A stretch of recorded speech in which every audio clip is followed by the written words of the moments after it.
jadi hal yang utama. Nah, oleh karena itu kita coba ya, kita bongkar apa saja sih di kesempatan kali ini yang bisa membuat esai dari Bapak Ibu Akang Teteh menjadi lebih powerful gitu dan juga bisa dilirik. Mungkin next. Nah, saya mulai dengan salah satu cuplikan film ya. Mungkin kalau Bapak Ibu movie atau Sufi suka film ya, mungkin pernah mendengar ada film 21 ya. Di sini salah satu aktor terkenalnya atau aktor utamanya adalah Ben Campbell ya, seorang mahasiswa MIT yang dia mulai belajar untuk kemudian meraih beasiswa medical Harvard ya School.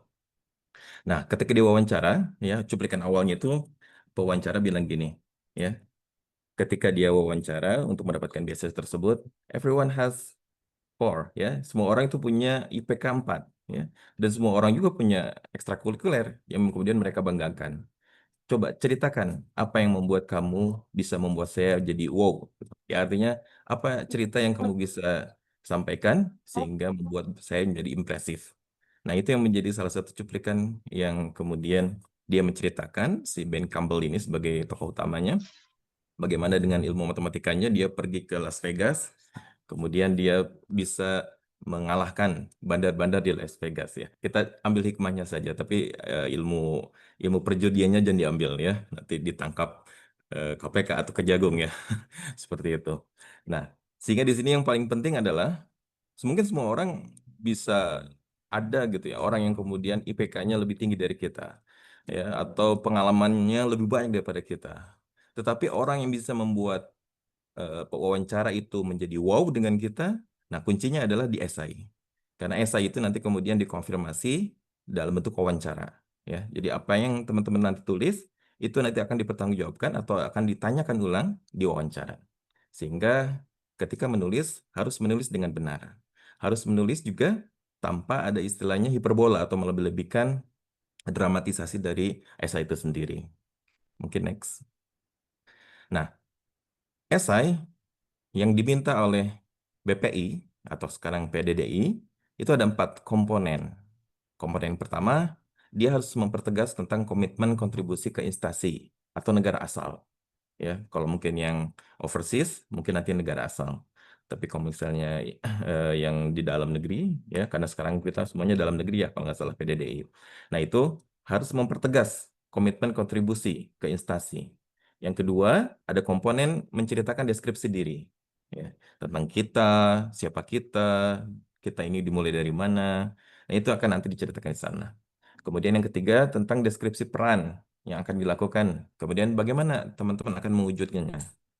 Nah, yang terakhir, di sini ada penilaian diri. Nah, penilaian diri termasuk di dalamnya ada kekuatan, ada kelemahan, kemudian ada pengalaman membanggakan, kurang membanggakan, ya, prestasi, kemudian ada juga penyesalan.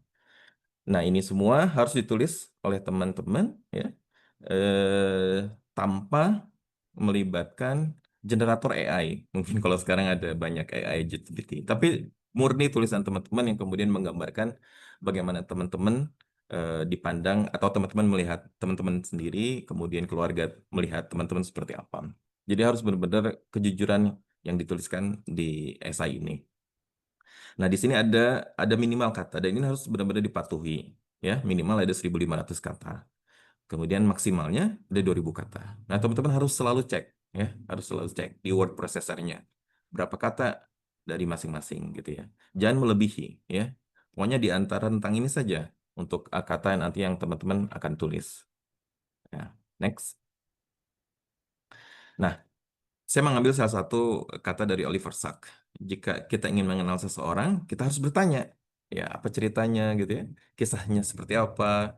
Karena masing-masing kita ini memiliki kisah yang tersendiri. Ya. Setiap orang adalah narasi yang unik, dibentuk dari persepsi, perasaan, pikiran, tindakan, dan kata-kata kita. Maka kalau ditanya, adakah esai yang baik untuk kita? Ya, semua orang pasti akan berbeda. Tidak semua kisah orang itu sama gitu ya.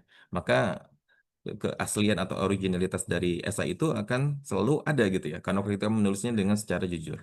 Ya. Dan ini akan menggambarkan ketika orang baca, nanti ketika wawancara itu ada 3 orang. Ya, ada 3 orang yang nanti akan mewawancarai. Tapi untuk nanti sisi sesi, ketika mulai membacanya itu tergugah gitu. Oh, ingin mengetahui lebih lanjut lagi tentang diri teman-teman. Sehingga akan dilanjutkan atau di follow up ke sesi wawancara. Ya.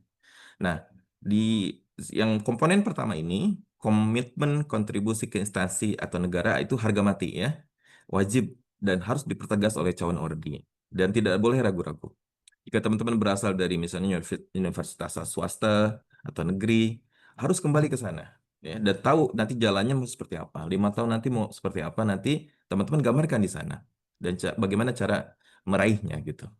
Kalau misalnya teman-teman yang pergi studi overseas, mungkin teman-teman juga harus pastikan di sana teman-teman akan kembali lagi ke Indonesia, gitu ya. Ya, itu jadi di sana harus dipertegas secara nyata bahwa saya akan kembali lagi ke instansi asal saya.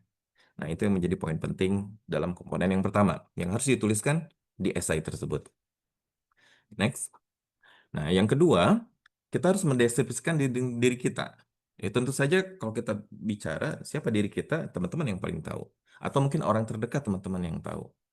Sehingga munculkan 3 atau 5 karakter inti saja yang paling mencerminkan diri teman-teman. Ya. Nah, kita mulai dari identitas pribadi. Siapa saya gitu ya. Atau misalnya saya adalah anak sulung misalnya. Saya adalah anak bungsu gitu ya. Peran utama dalam keluarga gitu ya.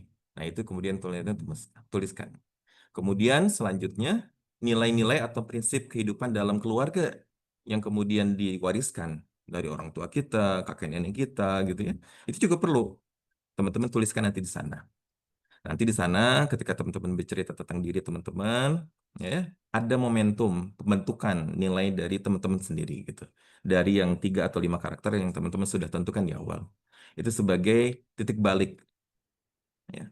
Nah, yang kelima ini yang paling penting, ya. Ketika teman-teman mengklaim, mendeklar bahwa saya adalah seorang yang bekerja keras, itu bukan hanya sebatas klaim saja, tetapi kemudian harus diceritakan, ya, apa saja kisah-kisah yang mendukung, mengafirmasi bahwa teman-teman itu seorang yang bekerja keras, gitu ya, dalam bentuk contoh yang nyata.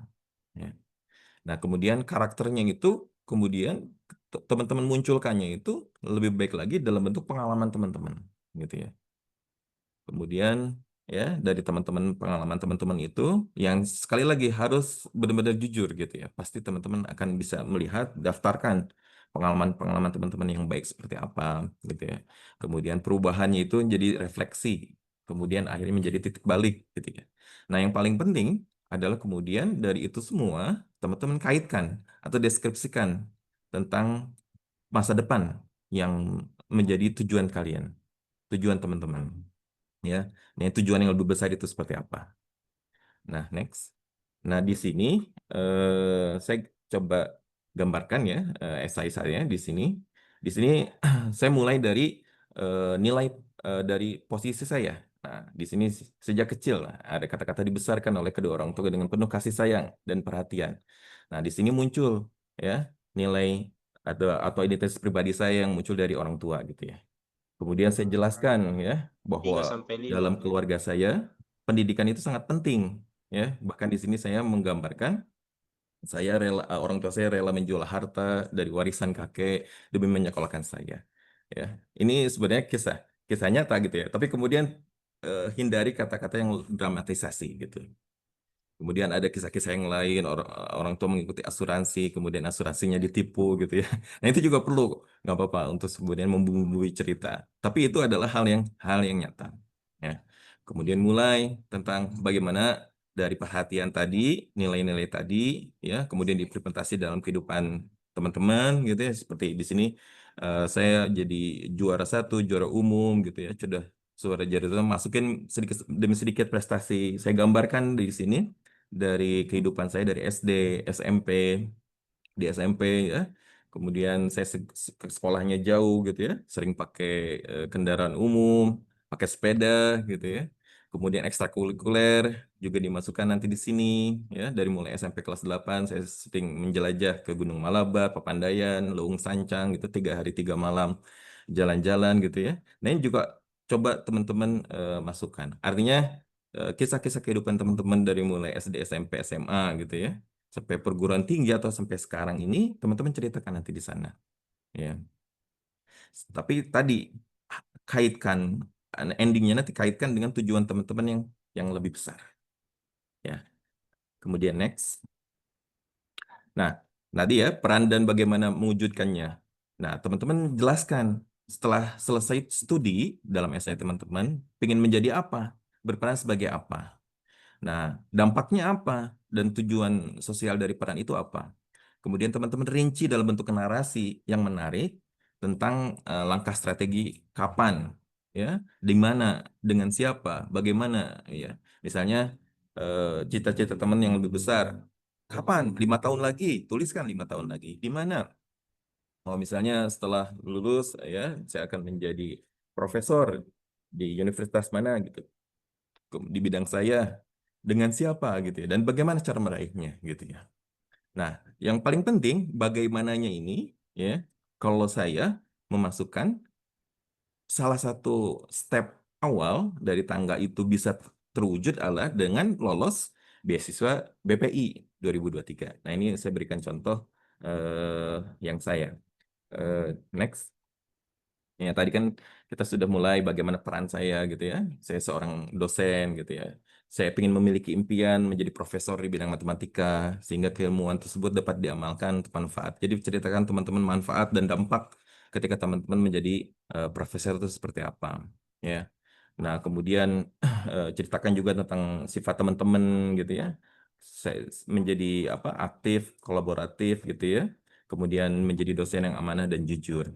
Nah, di sini eh, ada kata-kata eh, bahwa saya nanti pengen menjadi profesor, tapi kemudian salah satu langkah yang bisa itu tercapai, maka besar harapan saya untuk bisa diterima sebagai awardee beasiswa BPI Batch 1 tahun 2023. Jadi langkah besar yang teman-teman ceritakan itu salah satu eh, yang menjadi hal yang utama adalah ketika kita lulus beasiswa S3 ini gitu. Karena nggak mungkin kalau misalnya menjadi profesor, tapi S3-nya nggak lulus. Dan akan berat sekali jika teman-teman atau kita melanjutkan S3 dengan biaya sendiri, gitu kan. Ya, tahu di ITB mungkin harganya yang paling rendah aja 15 juta per semester. Gitu ya. Belum biaya hidupnya. Belum internal international conference-nya, ya. Atau belum jurnal Q1 Q2-nya. Nah, hal seperti itu yang kemudian bisa terwujud ya salah satunya dengan pembiayaan PDDI ini gitu. Nah, ini teman-teman munculkan itu nanti di SI teman-teman. Next. Kemudian di poin kekuatan dan kelemahan, ya, cara menjelaskan kekuatan, ya, kita jelaskan 1 sampai 3 saja, tidak lebih dari 3 kekuatan yang relevan. Tetapi hindari overconfident, ya, atau tinggi hati atau sombong, ya. Kemudian jelaskan dengan narasi dan bukti nyata, gitu ya. Kekuatan teman-teman itu dengan bukti nyata, ya, bukan dengan hayalan teman-teman. Oh, saya seorang yang bekerja keras, tapi tidak ada bukti nyata atau pengalaman yang menceritakan hal itu. Nah, kemudian ketika kita menjelaskan tentang kelemahan, ya, kelemahannya itu adalah kelemahan yang kemudian secara jujur teman-teman ceritakan, ya. Tapi tidak membuka aib kita, jangan aib kita kemudian dimunculkan di sini, ya. Tidak, bukan seperti itu. Tapi kemudian kelemahan tadi yang akhirnya kemudian akan merubah menjadi titik balik kehidupan kita menjadi lebih baik lagi. Nah, jelaskan juga bagaimana saya menyadari hal itu. Nah, di sini kelemahan, kekuatannya, ya, di sini saya menyampaikan ya bahwa saya sebagai PIC stunting berkolaborasi dengan BKKBN gitu ya. Kemudian saya seorang yang bekerja sama, berkolaboratif gitu ya. Nah, itu teman-teman munculkan di sana. Nah, karena kita sebagian besar adalah dosen juga, munculkan juga tridama misal di sini. Saya sebagai ketua RT, selama jadi ketua RT, saya menolak gratifikasi setiap ada warga yang meminta apa? Meminta administrasi, ya, tidak tidak saya terima uangnya. Atau misalnya saya melakukan penggerebekan ke daerah sekitar, ada 3 kali penggerebekan, ya. Ternyata di sana menjual narkoba. Nah, itu ceritakan semua, ya. Kalau teman-teman mungkin perannya sebagai apa, nah itu ceritakan sedetail mungkin, ya, sehingga nanti kekuatan dan kelemahannya akan menjadi selaras gitu ya. Next. Nah, selanjutnya bagaimana kita menceritakan pengalaman kita, ya. Nah, pasti banyak pengalaman dalam kehidupan teman-teman. Nah, pilih saja yang paling berdampak, ya, tinggi nilai moralnya atau memiliki tantangan yang sangat tinggi. Nah, mulai list, ya, sebelum menulis esai, ya. Kemudian ceritakan konteksnya. Kemudian peran kita di sana sebagai apa dalam pengalaman tadi. Hasilnya bagaimana? Kemudian makna dari pengalaman tadi dijelaskan secara rinci nanti di sana. Ya, itu bagaimana teman-teman nanti menceritakan pengalaman yang positif. Nah, kalau pengalaman yang negatif, ya pilih pengalaman yang mengandung pelajaran paling besar, gitu ya. Tapi sekali lagi bukan aib, ya, bukan aib, ya. Atau bukan satu hal yang kemudian bisa merusak citra kita atau image kita. Kemudian ceritakan dengan jujur sebagai refleksi, ya, dan tersedia sebagai ada ruang recovery nanti di sana, pemulihan, ada ruang introspeksi diri di sana. Nah, next. Nah, saya di sini menggambarkan pengalaman negatifnya misalnya, ya. Saya tidak terpilih ketika magister di UPI, ya, menjadi penerima beasiswa LPDP. Nah, itu teman-teman ceritakan pengalaman negatif atau pengalaman buruk teman-teman. Padahal di sini saya sudah mempersiapkan dengan baik-baik. Nah, di sini ada ruang pemulihan, ruang recovery, ya. Namun takdir Tuhan adalah yang terbaik, ya. Dan saya bisa mengambil banyak hikmah dari sini, gitu. Nah, itu juga munculkan. Kemudian ketika misalnya saya gagal di Olimpiade Nasional, gitu ya. Kemudian ceritakan nanti di sana, ya. Tapi we never know until we try, gitu ya. Ceritakan bagaimana ruang pemulihan teman-teman untuk kemudian ketika ada terjadi pengalaman yang negatif, teman-teman bisa bangkit dari sana. Ya, ada hikmahnya dari sana. Jadi yang paling inti dalam menceritakan pengalaman yang negatif, ya teman-teman bisa menyadari kesalahannya di mana dan kemudian dari kesalahan tersebut teman-teman akan bisa menjadi lebih baik lagi. Ya, next. Nah, sama pun ketika teman-teman menjelaskan prestasi, ya, misalnya teman-teman menjelaskan prestasi, ceritakan prestasi dengan nada yang rendah hati, tidak tinggi hati, ya, ya, tidak tinggi hati atau rendah diri juga, gitu ya, ya, seperti itu. Sedangkan kalau penyelesaian, ya, selalu pilih penyesalan yang kamu sadari sudah terlambat, gitu ya. Yang kita sadari bahwa hal ini sudah terlewat nih, gitu ya, dan tidak bisa lagi kita kejar, gitu. Tetapi nanti di sini poin pentingnya kita mempelajari gitu ya kesalahan tadi tersebut apa, penyesalan penyesalan tersebut apa. Kemudian dari sana jadi kilas balik mana menjadi lebih baik lagi. Next. Nah, di sini juga digambarkan ya prestasi-prestasi gitu ya, dapat dana 100 juta, dapat dana 30 juta, itu munculkan ya. Teman-teman mungkin punya prestasi yang lebih baik lagi, munculkan nanti di sini gitu ya. Tetapi sekali lagi jangan mengatakan dengan usaha saya atau dengan kepintaran saya gitu, dengan kecerdasan saya. Nah, itu kata-kata yang sifatnya arogansi. Itu harus dihindari ya. Tapi di sana munculkan kata-kata yang kemudian lebih rendah hati. Iya, seperti itu. Sekali lagi kemudian ada ketika penyesalan, menceritakan penyesalan, ada ruang recovery nanti di sana, ada ruang pemulihan, ya. Kemudian ambil hikmahnya nanti di sana, gitu. Seperti itu. Next. Nah, pasti ketika menulis, apalagi mungkin teman-teman yang baru menulis esai, kadangkala kita merasa stuck. Nah, ketika teman-teman merasa stuck, langkah awalnya pura-pura ketika teman-teman menulis itu bukan untuk PDDI, tapi untuk teman, untuk keluarga atau untuk siapa gitu ya. Jadi ibaratnya supaya memunculkan hormon yang bisa membuat kita menulis dengan lancar. Ya. Kemudian masih stuck lagi, tanya teman, tanya keluarga atau orang terdekat, ya kualitas apa sih di diri saya yang membedakan dengan orang lain, gitu ya. Nah, teman-teman ambil survei ke beberapa teman, kemudian catat dan munculkan itu sebagai poin positif, seperti itu. Kemudian atau mungkin bisa juga kita bayangkan tokoh idaman kita, ya, apa yang menjadi kekuatan dari mereka sehingga kita ingin menjadi seperti mereka. Nah, insya Allah kalau misalnya bisa memahami ini, kita bisa lebih lebih lancar lagi dalam menulis esai tadi. Next. Nah, dan yang paling penting setelah teman-teman buat esai dengan dari 1.500 kata, kemudian sampai 2.000 kata, ya, yang paling penting adalah kemudian feedback, ya. Feedbacknya, tanyakan pada keluarga, teman, atau bestie atau sahabat terdekat dari teman-teman, apakah esai ini menceritakan diri saya? Bukan, gitu ya. Karena saya khawatirnya nanti misalnya esai yang teman-teman tulis itu terlalu dramatisasi gitu. Atau misalnya bahkan sebaliknya terlalu inferior ya, atau terlalu merasa rendah gitu ya. Padahal kamu kita lebih baik daripada yang kita ceritakan gitu. Nah, sehingga ada perlunya feedback menanyakan ke teman-teman. Misalnya sudah selesai bacakan, suruh teman-teman bacakan gitu ya.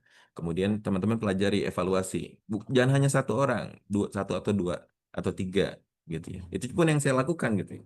Saya lakukan tanya ke istri saya tanya juga ke reviewer mock up ketika itu yang dilaksanakan di UI ya. Kemudian ditanyakan ini apakah benar-benar menunjukkan saya pribadi atau enggak, atau misalnya kata-katanya apakah sudah sesuai atau tidak ya. Terus yang pertanyaan penting berikutnya, apakah esai ini mudah dipublikasi oleh orang lain, apakah kisahnya sama gitu ya, sehingga kalau misalnya bisa diduplikasi dengan orang lain ya sebaiknya, karena sebaiknya teman-teman ubah ya, lebih menonjolkan tentang diri teman-teman ya. Jangan sampai esai yang kita buat ini sama dengan orang lain. Bayangkan teman-teman, reviewer atau verifikator dari tim PDDI ini membaca ribuan ya, ribuan dari esai ya. Kalau misalnya hanya baca sekilas tidak menarik gitu ya, maka akan teman-teman akan terlempar dari sesi atau dari ya sesi seleksi administrasi gitu. Jadi harus benar-benar menunjukkan keingintahuan, curiosity dari verifikator ketika teman-teman menulis esai. Nah, insya Allah dengan panduan yang sudah kami tadi sampaikan, ya ini juga sudah alhamdulillah sudah terbukti eh, bisa kemudian membuat esai kita lebih powerful untuk bisa di apa? Untuk bisa kemudian dibaca oleh verifikator. Next.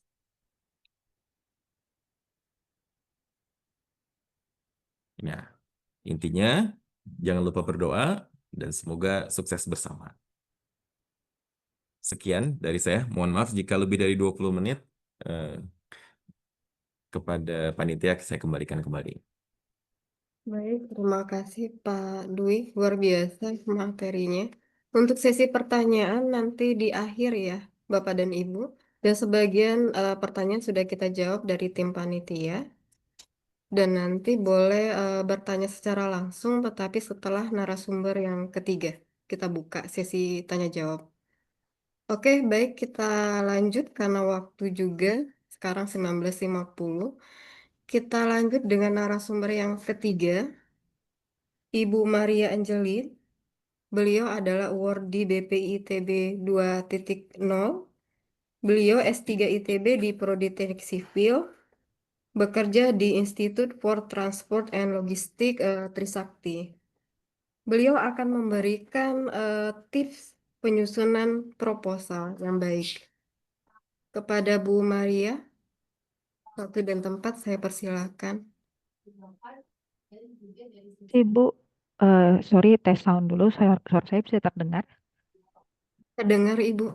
Sorry saya nggak bisa webcam karena namanya baterai laptop saya sudah minim dan kebetulan ketinggalan di kampus chargernya. Oke, bisa Baik, langsung Bu. share screen saja. Iya.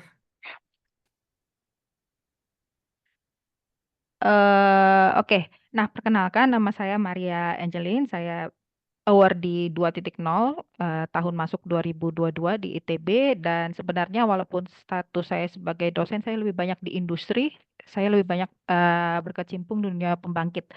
Nah, untuk penyusunan proposal penelitian saya memang dari saya menyusun proposal penelitian dari mulai saya apply BPI sampai dengan saya melakukan penelitian itu memang tetap di maintain topik yang sama. Nah, oke, bisa langsung next, Mbak. Nah, untuk proposal penelitian penting bagi para calon awardee itu untuk memikirkan idenya. Apa sih yang mau saya teliti? Itu penting banget. Nah, untuk bisa mendapatkan ide penelitian, itu tentu saja eh, ada beberapa trik and tips yang dapat dilakukan oleh para calon awardee, seperti kayak misalnya mengamati kondisi negara seperti apa saat ini. Kemudian pengalaman-pengalaman awardee, calon awardee seperti apa. Kemudian banyak-banyak membaca dan mungkin juga diskusi dengan rekan sejawat. Nah, kalau pengamatan, misalnya let's say negara kita ini sekarang sedang fokus ke renewable energy. Nah, kemudian Anda mulai terpikir renewable energy itu ide yang menarik apa ya? Pengalaman saya misalnya di topik renewable energy itu ada atau enggak? Nah, kemudian lanjut dengan baca-baca internet, studi literatur, seperti apa sih renewable energy yang mungkin match dengan pengalaman saya. Kemudian Anda bisa diskusi dengan rekan-rekan sejawat sama dosen atau dosen-dosen yang lebih senior di instansi Anda. Nah, akan tetapi ketika Anda misalnya sudah menemukan ide, jangan lupa ada yang beberapa hal juga yang harus Anda pertimbangkan jika Anda lulus, diterima nanti. Seperti manfaat penelitian yang akan saya lakukan itu apa sebenarnya. Kemudian diri saya itu mampu nggak melakukannya. Jangan sampai misalnya Anda idenya terlalu ngawang-ngawang, tapi kemampuan diri kurang. Misalnya saya mau bikin program, tapi kemampuan numeriknya kurang. Kemudian sumber data, yakinkan bahwa jika Anda membutuhkan suatu data, data itu available dan bisa diperoleh. Kemudian kebaharuan, ini penting banget ketika Anda menyusun proposal, terutama ketika akan apply beasiswa manapun untuk S3, mereka akan tanya kebaharuannya apa. Apa yang baru dari proposal yang proposal penelitian yang akan Anda teliti itu. Kemudian inovasi, ada kebaharuan terkait inovasi. Dan yang paling penting lagi, dana. Karena saya dengar PDDI ini agak berbeda pendanaannya, terutama terkait penelitian dengan BPI. Jadi hati-hati dengan dana. Nah, itu bukan salah satu, beberapa aspek yang harus Anda pertimbangkan ketika Anda mulai akan menyusun proposal penelitian. Dan item-item, 6 item ini, seperti manfaat penelitian, sumber data, kebaharuan, inovasi, itu sangat dilihat oleh reviewer ketika membaca proposal penelitian Anda. Nah, oke, bisa next slide, Mbak. Nah, untuk menyusun proposal penelitian, ada kerangka umum proposal penelitian yang sebaiknya Anda include di proposal penelitian Anda untuk melamar beasiswa PDDI ini. Nah, kalau biasanya kerangka proposal penelitian secara umum itu tentu ada judul, ada latar belakang, kemudian ada rumusan masalah, pertanyaan riset, ini nanti juga terkait hipotesa, kemudian metodologi Anda, luaran dan target capaian, jadwal pelaksanaan penelitian, kesimpulan dan saran, serta daftar pustaka. Oke, next. Nah, judul. Judul itu kami sarankan Anda buat ringkas, informatif, dan menarik. Nah, itu memang memiliki trik-trik sendiri untuk menentukan judul, tapi ketika Anda membaca judul proposal penelitian Anda itu, lihat apakah ini sudah ringkas, informatif, dan menarik tidak. Nah, seperti itu. Kemudian ada latar belakang. Kita masuk ke isi proposal. Yang pertama-tama itu kita menuliskan latar belakangnya. Latar belakang kenapa saya mau meneliti meneliti ini sesuatu. Kemudian adakah tujuan khususnya? Kemudian urgensi penelitian ini apa? Nah, urgensi penelitian dan tujuan khusus ini bisa Anda tunjukkan melalui gap analysis. Di mana gap analysis ini bisa Anda lakukan melalui studi literatur. Nah, di latar belakang inilah sebaiknya Anda menekankan kebaruan yang akan diperoleh. Studi literatur mungkin bagi Anda yang sudah dosen pasti familiar dengan misalnya Mendeley, segala macam. Nah, itu bisa Anda pergunakan untuk sebagai reference nanti di daftar pusaka. Dan usahakan bahwa Anda setidaknya mensitasi setidaknya 10 riset terakhir. Nah, 10 riset dalam 10 tahun terakhir. Nah, itu nanti ada di daftar pustaka, di bagian daftar pustaka. Nah, ini untuk latar belakang dan Kemudian kita masuk ke rumusan masalah. Rumusan masalah ini Anda menjelaskan inti permasalahan yang akan ditangani dalam penelitian. Seperti ini. Kemudian kita masuk ke tujuan dan pertanyaan riset. Tujuan riset Anda itu apa? Kemudian Anda harus menjelaskan eh, inti permasalahan yang akan ditangani dalam penelitian serta sebisa mungkin Anda berikan hipotesa awal untuk menjawab pertanyaan riset tersebut. Nah, nanti akan kita lihat contohnya seperti apa. Next slide.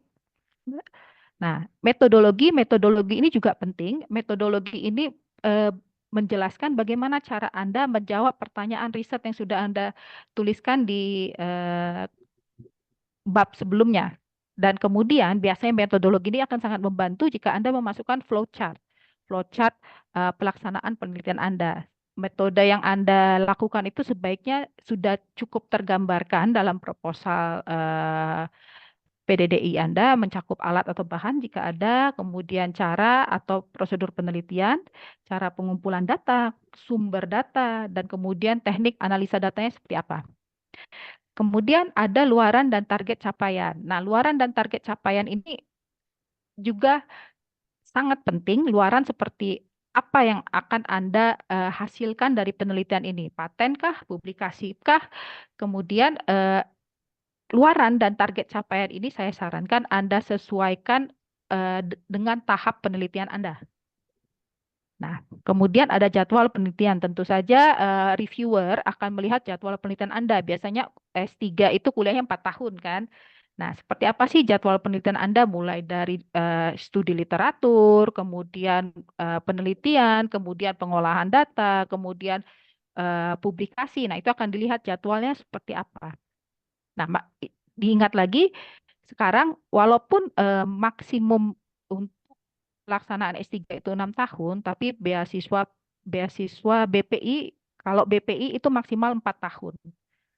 Nah, untuk ITB sendiri sangat strict tahapan untuk dapat maju ke tahap berikutnya. Jadi betul-betul jadwal ini akan sangat dilihat oleh reviewernya. Kemudian kesimpulan dan saran. Beri penekanan terhadap luaran yang akan dihasilkan dan manfaatnya bagi masyarakat, bagi negara, dan juga misalnya Anda sudah mengajar bagi kampus Anda, bagi mahasiswa Anda seperti apa. Nah, ini tadi yang saya telah sebutkan daftar pustaka, Anda menuliskan sumber yang relevan dan mengutamakan hasil penelitian pada jurnal ilmiah. Jurnal ilmiah. Ya, maksudnya jangan dikotasi dari misalnya ya kayak Kompas atau detik.com. Nah, usahakan dari jurnal ilmiah. Nah, oke, next slide. Nah, ini contoh tadi pertanyaan riset, kemudian metodologi dan hipotesa awal. Nah, ketika Anda sudah mendapatkan ide secara garis besar, saya mau melakukan apa? Anda sudah menjelaskan latar belakangnya, kemudian Anda masuk pertanyaan riset. Apa yang akan saya mau ketahui dari riset saya? Nah, riset saya pribadi itu eh, hydroelasticity effect pada nearshore floating PV. Nah, pertanyaan riset saya, bagaimana efek hidroelastisitas terhadap struktur NPV jika skalanya besar? Kemudian, kesamaan apa yang harus dicapai? Nah, ini karena saya melakukan pemodelan. Nah, kemudian karena saya akan memasang floating PV itu di laut, saya perlu tahu gelombang apa yang dominan di laut di tempat saya akan memasang floating PV tersebut. Kemudian parameter desain apa yang mempengaruhi respon kritis dan bagaimana respon kritis tersebut dapat dianalisa. Nah, dari pertanyaan riset ini Anda harus menjelaskan metodologi cara bagaimana Anda bisa menjawab pertanyaan riset tersebut. Nah, misalnya untuk pertanyaan riset yang poin nomor 1 dan 2, nah ini saya lihat efek hidroelastisitas terhadap sirkuit dengan memodelkan prototype floating PV itu dengan menggunakan bending stiffness. Bagaimana cara memodelkannya? Saya menggunakan Proud Cauchy similitude. Kemudian, nah ini selanjutnya metodologi untuk poin 3 dan poin 4. Kemudian, saya sudah punya hipotesa awal nih. Jadi saya nggak ngeblank banget sebenarnya terhadap penelitian ini. Saya sudah punya hipotesa awal. Walaupun mungkin nanti setelah penelitian berlangsung hipotesa saya salah, tapi tidak apa-apa. Itu namanya penelitian, tidak harus hipotesa di awal itu selalu benar. Nah, penelitian itu tidak harus selalu benar. Salah pun tidak apa-apa. Tapi setidaknya Anda sudah tahu hipotesa awal itu kira-kira seperti apa. Gitu. Jadi Anda sudah tahu penelitian Anda itu mau kemana arahnya. Apa yang harus dilakukan. Itu yang sangat penting diketahui oleh reviewer. Karena banyak kasus awardee itu terhambat di seminar proposal. Karena kenapa? Waktu mereka awal proposal, submit, mereka hanya menulis proposal, tapi banyak yang ngeblank. Setelah masuk kuliah, ngeblank. Saya mau melakukan apa? Akhirnya minta topik ke supervisor, ke promotor. Akhirnya promotor yang memberikan topik, bukan lagi menggunakan topik penelitian yang mereka ajukan pada saat apply beasiswa. Nah, itu banyak kejadian. Oke, next Mbak. Nah, ini contoh alur penelitian. Jadi kalau di ITB kita ada penelitian tahap 1 dan 2, kemudian ada penelitian tahap 3 dan ada penelitian tahap 4.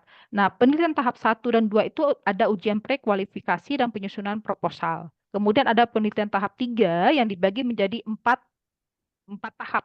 Jadi setiap tahap itu disebut progres. Jadi ada progres 1, 2, 3, 4. Kemudian untuk penelitian tahap 4 itu itulah tahap terakhir di mana dilakukan sidang terbuka atau tertutup. Jadi tidak sidang tertutup dan terbuka.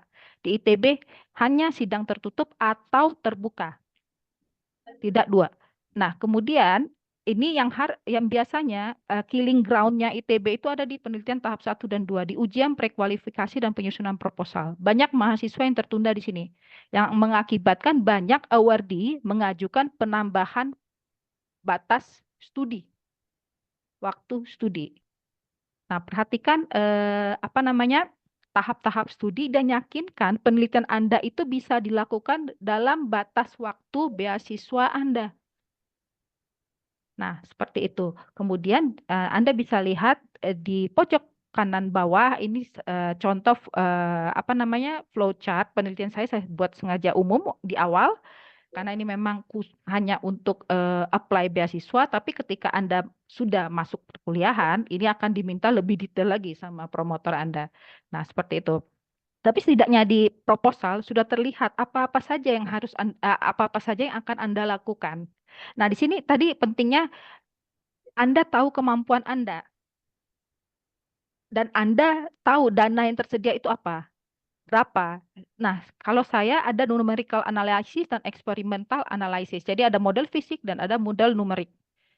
Nah, ini model numerik ini sendiri membutuhkan CFD komputasi. Komputasi CFD membutuhkan memang unit PC yang khusus. Nah, experimental analysis ini juga membutuhkan dana yang tidak sedikit. Nah, Anda sudah harus setidaknya punya gambaran. Dananya itu dapat dari mana? Cukup nggak dana yang disediakan oleh beasiswa? Kalau tidak, dari mana saya akan mendapatkan dana tambahan tersebut? Nah, seperti itu. Oke, next slide. Nah, ini contoh jadwal penelitian. Ini mengacu kepada kurikulum ITB. Yang tadi saya sebut ada tahap 1, tahap 2, tahap 3, tahap 4. Jadi di sini jelas, saya masuk tahun 2022, nah di semester itu ada sesuatu yang harus saya kerjakan. Dan di kolom paling kanan, Anda bisa ganti keterangan, bisa diganti dengan target luaran. Jadi misalnya ITB itu untuk tahap 3 progres 1 minta ada seminar internasional, proceeding. Tahap 2 sudah jurnal. Tahap 3 jurnal status accepted. Tahap 4 jurnalnya sudah harus publish. Nah, baru tahap 4 yang terakhir baru sidang terbuka atau tertutup. Nah, ITB tidak menerima jurnal non-internasional. Semua jurnal internasional dan berindeks Scopus. Nah, hati-hati di situ. Terutama ketika Anda harus mensubmit jurnal berindeks Scopus dan biasanya itu berbayar. Nah, itu juga harus Anda pertimbangkan dalam dana Anda.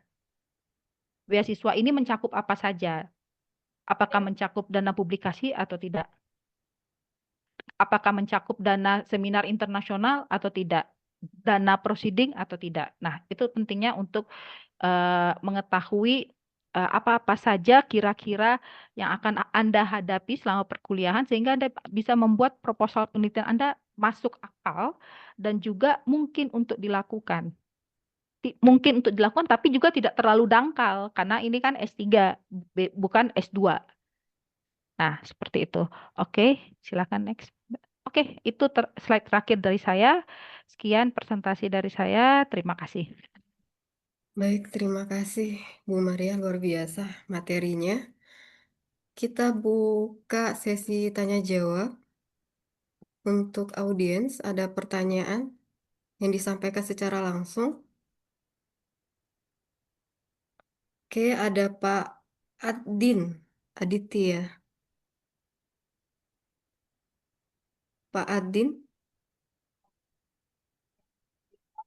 Ya, selamat malam. Terima kasih atas kesempatannya. Yang pertama saya sampaikan terima kasih kepada Bapak Ibu narasumber yang sudah menyampaikan materi yang cukup memberikan insight baru ya bagi saya. Perkenalkan saya Adin Aditya, saya salah satu calon peserta PDDI tahun ini. Saya ingin tanya yang pertama terkait dengan esai, itu kan mm-mm, tadi menyampaikan terkait dengan eh, kontribusi ke instansi asal atau negara asal, yang kedua deskripsi dan seterusnya. Nah, ya, itu apakah harus ditulis secara urut kontribusi dulu, lalu deskripsi, atau mungkin bisa dibalik deskripsi dulu lalu ke kontribusi? Karena saya melihat di buku panduan itu sepertinya diminta untuk menyampaikan deskripsi dulu.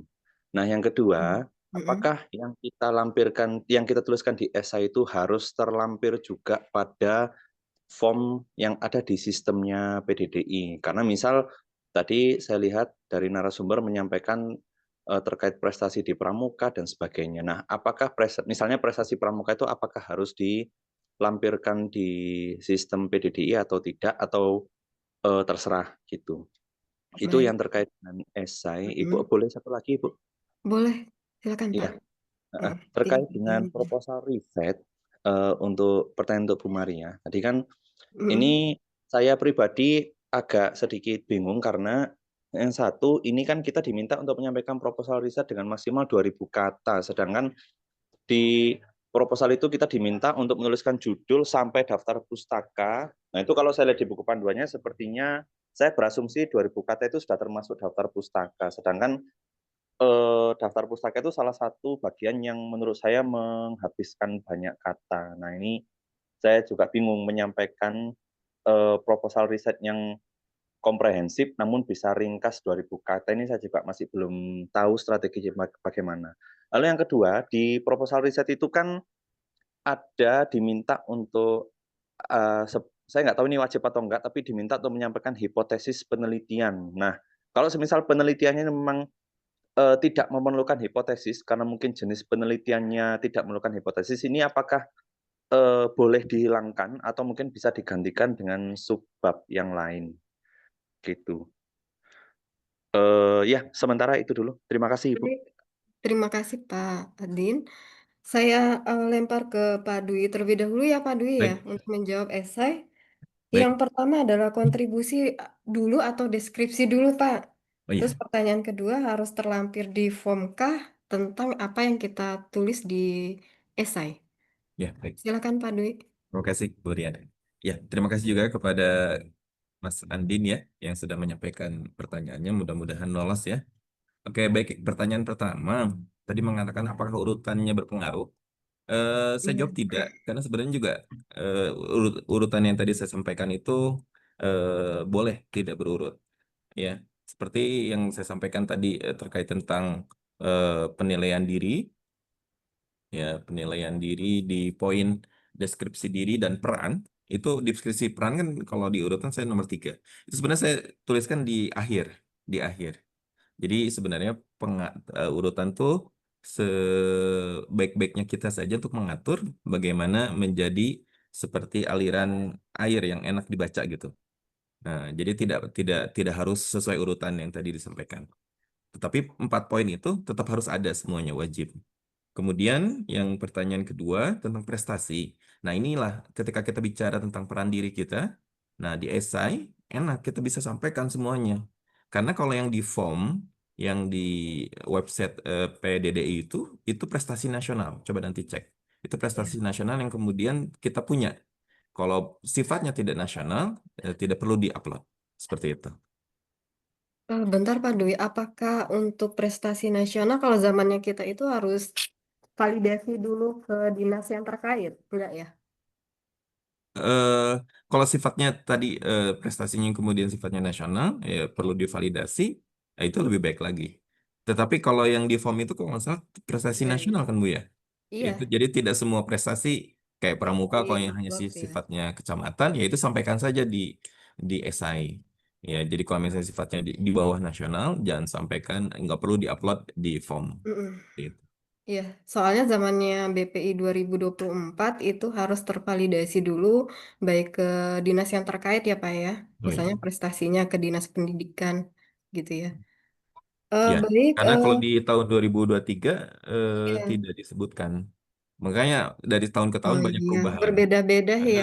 Seperti Ya tahun dua ribu zamannya. dua tiga kita wajib TOEFL, tapi dua Iya, ribu dua puluh empat nggak ada TOEFL kan Bu? iya, mengikut Seperti itu. TOEFL yang ada di universitas. Iya, Jadi itu yang TOEFL. kita upload. Semuanya sama sih sebenarnya. Kalau zaman kita Skornya harus juga ITP Bu, sama. TOEFL ITP kita.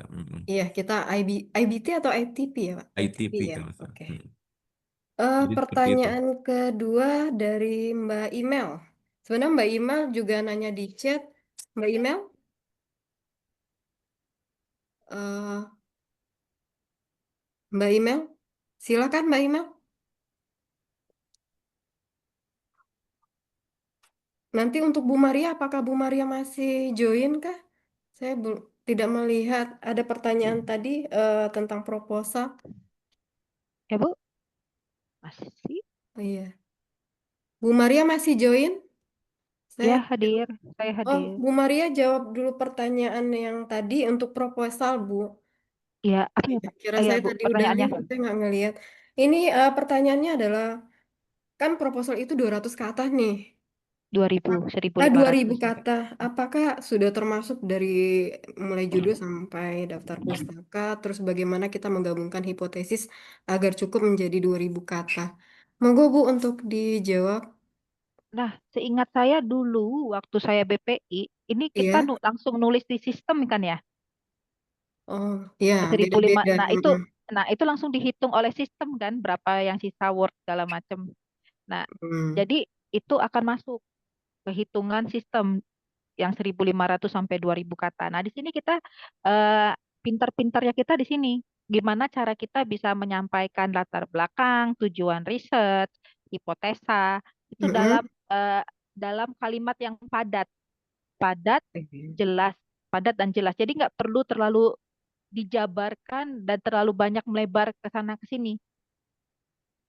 Tapi dari kerangka proposal yang tadi saya share, diusahakan Mm-mm. eh, apa namanya setiap bab itu ada langsung bisa terbaca intinya.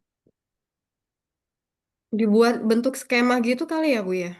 Nah, kalau misalnya metodologi akan sangat membantu jika ada Mm-mm. flowchart tadi. Flowchart tadi Iya, itu sudah flowchartnya. sudah menjelaskan banyak sekali sebenarnya. Jadi Iya, iya. Anda tidak perlu menjelaskan banyak di narasi, tapi dengan Mm-mm. menunjukkan flowchart itu Mm-mm. sudah banyak sekali menjelaskan. Begitu juga dengan jadwal. Jadwal paling mungkin Oh hanya iya. misalnya satu paragraf yang mengandung 3 kalimat. Nah, tapi di Mm-mm. jadwal itu sudah tertunjuk misalnya progres 1, progres 2, progres 3, progres 4, tahun keberapa, tahun keberapa, tahun keberapa. Nah, seperti itu. Jadi ya memang di sini intinya ujian awal untuk awardee-nya, calon awardee bagaimana bisa menyampaikan ide dengan 1.500 sampai 2.000 kata. Nah, kemudian kalau mengenai literatur, nah Anda bisa Mm-mm. tricky. Jadi kalau misalnya mengacu ke literatur, ya Oh, literatur jangan gitu. terlalu banyak ditulis banyak-banyak. Yang Misalnya terbaru aja kali ya, Bu ya? Misalnya 5 tahun. eh, Hmm. jangan dikutip Atau terlalu gimana? banyak literaturnya maksudnya. Oh, Jadi oh. kalau misalnya Anda mengquote jurnal nomor Mm-mm. satu, nah jangan Mm. banyak-banyak Anda quote, bilang aja misalnya hasil penelitian mengacu ke reference nomor berapa.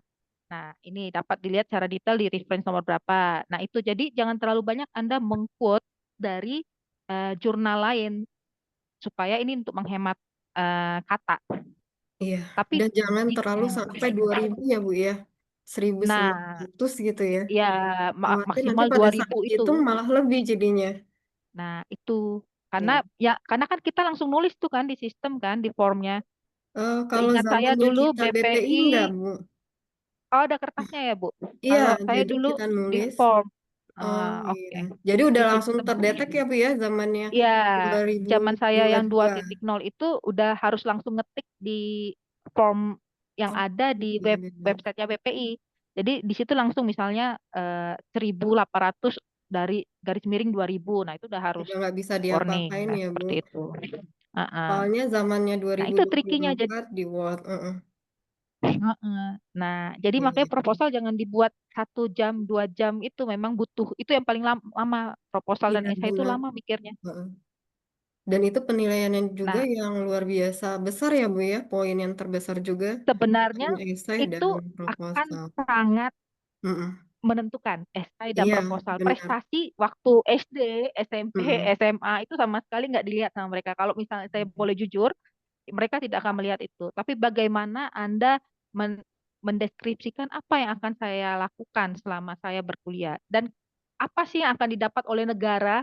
Karena ini Mm. sekali lagi uang negara. Apa Kembali sih yang ya. akan diperoleh negara dengan menyekolahkan saya, dengan memberikan saya S3, dengan saya melakukan penelitian ini, apa sih gitu? Apa sih yang akan diperoleh masyarakat? Nah, oleh karena itu justru tekankan lagi di kesimpulan dan saran itu tadi. Oh, iya. Tekankan bahwa topik yang Anda ajukan itu betul-betul bermanfaat loh untuk negara, untuk masyarakat, untuk kampus saya, untuk mahasiswa saya. Nah, seperti itu. Batasi saja referensinya itu ya 10 itu udah cukup sih. 10 dari jurnal, tapi pilih jurnalnya yang betul-betul jurnal ya. Kan banyak jurnal yang abal-abal di luar sana tuh. Oke, Baik. mungkin Baik, ada terima kasih pertanyaan Bu lagi, Bu. Maria. Nanti ada pertanyaan lagi. Kita balik ke pertanyaan yang kedua, Mbak Email. Mbak Email, Halo, suara saya terdengar? terdengar Mbak? Baik, Kan Mbak, pertanyaannya apa? baik. Saya ingin bertanya mengenai eh, Heeh. apa namanya, misalkan saya itu menceritakan bahwa dahulu itu pernah keterima beasiswa di kampus Jepang dengan beasiswa Max. Nah, setelah itu juga ada pengumuman bahwa saya lulus CPNS dosen. Nah, untuk Mm-mm. yang beasiswa tadi tinggal mengurus visa, tinggal berangkat saja ke Jepang 3 bulan kemudian kan. Lalu saya izin ke eh, dekan, ke petinggi. Mm-mm. Ternyata sarannya itu saya tuh dibutuhkan pada saat itu mengurus akreditasi dan lain-lain jurusan.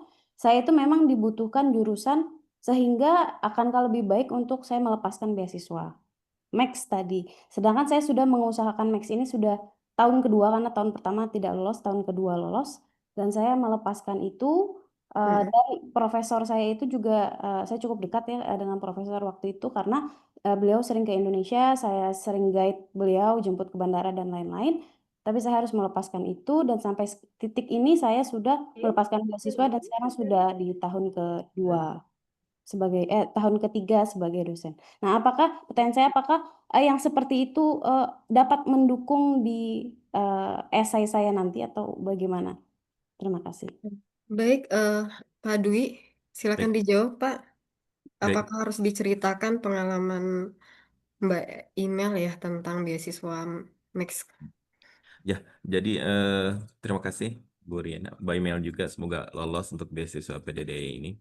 Eh, ini kasus sama kayak istri saya. Jadi ketika itu dia diterima di Universitas Hokaku Jepang, tapi kemudian dia juga CPNS dan dia lolos CPNS dan lebih memilih CPNS. Tapi sekarang ketika dia S3, dia dapat juga beasiswa lagi tetap gitu ya dari ITB juga. Nah, di sini kalau Bu Email bisa kemudian meramu peristiwa tadi dan kemudian menyadari kesalahannya di mana gitu ya. Karena kan ini dalam hal melepas beasiswa gitu kan.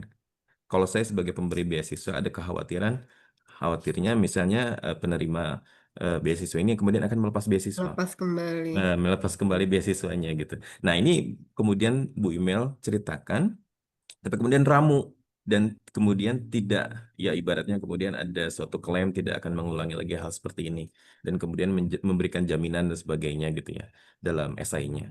Nah, ini kan bisa sebagai suatu komponen penyesalan gitu ya kalau dalam komponen esai. Oh, Kemudian bisa diramu sehingga ya tadi dari penyesalan ini ada, jangan lupa ada ruang recovery yang kemudian menyatakan hal-hal apa saja yang bisa kemudian menjadi kilas balik ya, kemudian menjadi pemulihan di sana dan akhirnya kemudian ketika saya diterima beasiswa misalnya PDDI, maka kemudian saya akan berjuang sebaik mungkin untuk bisa tetap lulus ya 3,5 tahun atau sampai 4 tahun. Jadi ada penekanan di sana gitu ya, ada penekanan di sini. Karena di satu sisi ketika diterima beasiswa Max Jepang ini, itu kan suatu kebanggaan juga.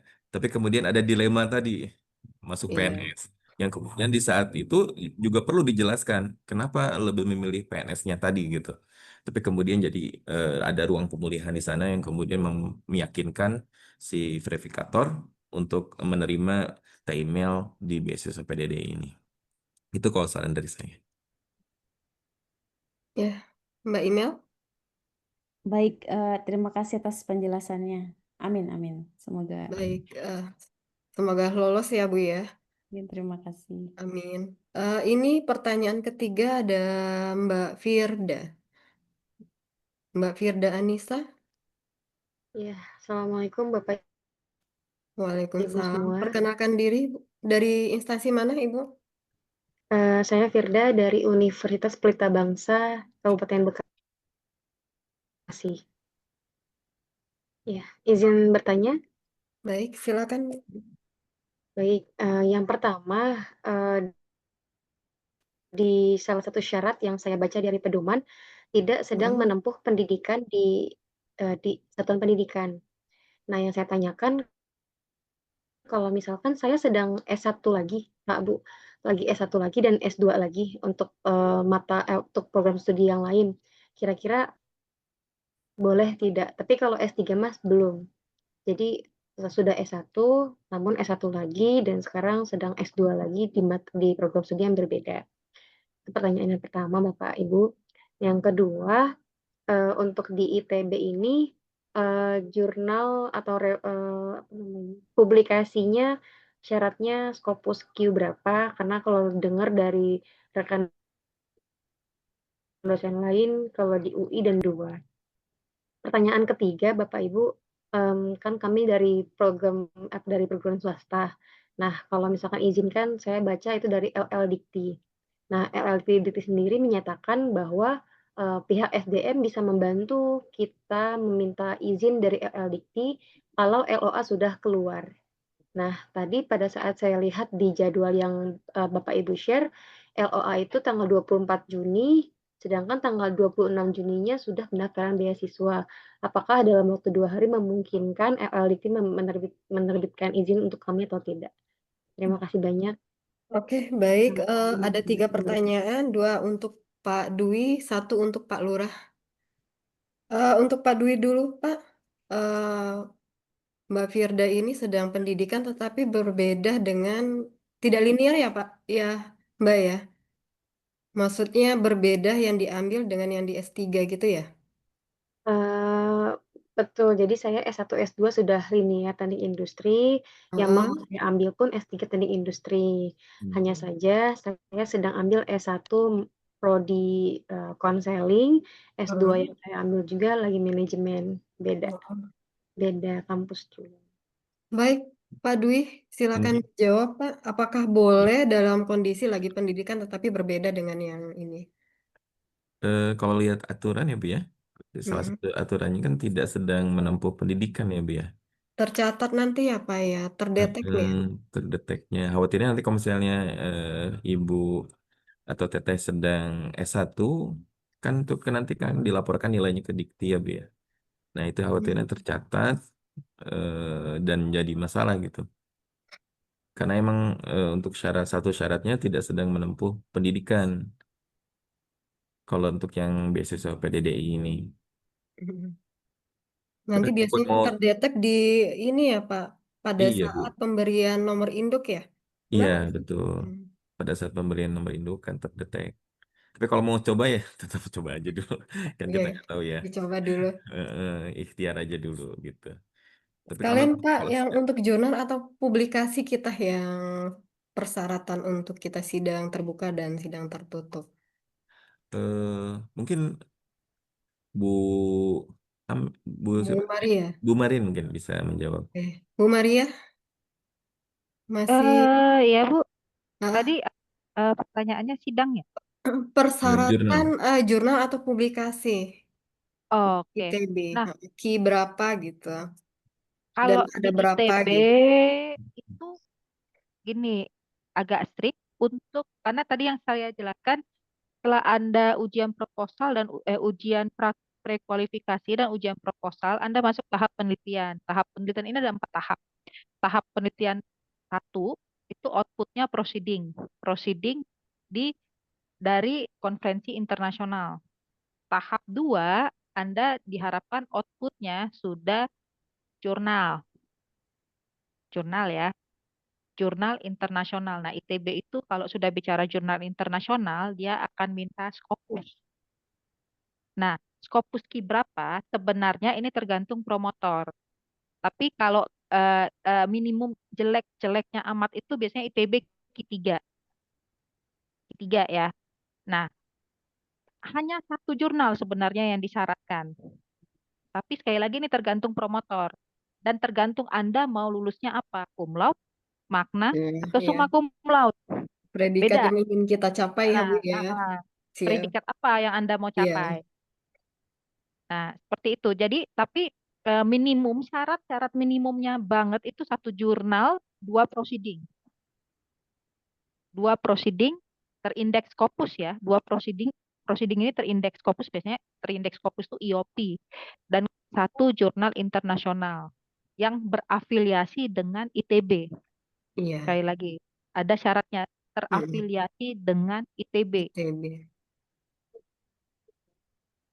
Nah, kelihatannya di atas kertas mudah, tapi sebenarnya sekarang banyak award yang sudah mau mati-matian itu untuk mensubmit jurnal. Karena Anda tidak bisa maju ke tahap berikutnya kalau jurnal Kalau itu tidak tidak dalam di tahap status ini accepted. selesai.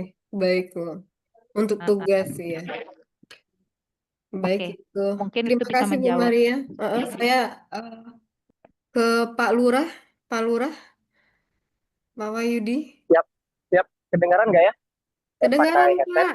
Jelas Walau ya? tadi ada memang beberapa sudah Bapak jawab di ruang chat, tapi biar semua awardee mendengar, mungkin ada yang belum Siap. sempat untuk membaca. Tentang izin Pak, sekalian aja disampaikan untuk yang LD Dikti, itu kan butuh waktu tuh untuk Benar, benar. perizinan. Terus juga yang untuk PNS, siapa yang memberikan izin sekalian aja Pak, walaupun kita Oke, sudah balas di chat. Oke, baik Pak, silakan Pak. siap. Saya izin off screen ya. Iya, baik Pak. Semoga suaranya kedengaran jelas. Ya, Jelas tadi Pak. Ibu siapa yang bertanya tadi namanya?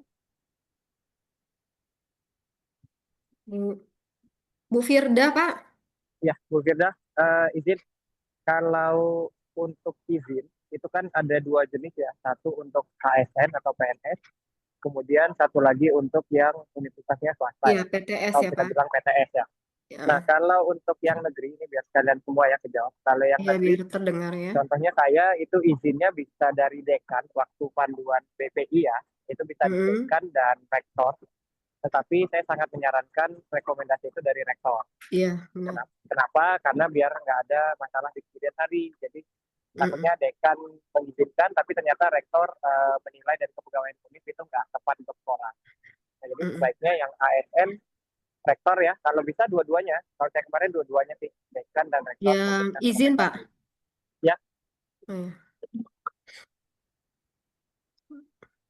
Untuk oke, yang lanjut ya. Dikti Pak, kan Ya, waktunya untuk udah yang mepet nih. LL Dikti, ini kan dari informasi teman-teman bahwa LL Dikti memang cukup lebih panjang waktunya daripada kita yang di Mm-mm. negeri ya.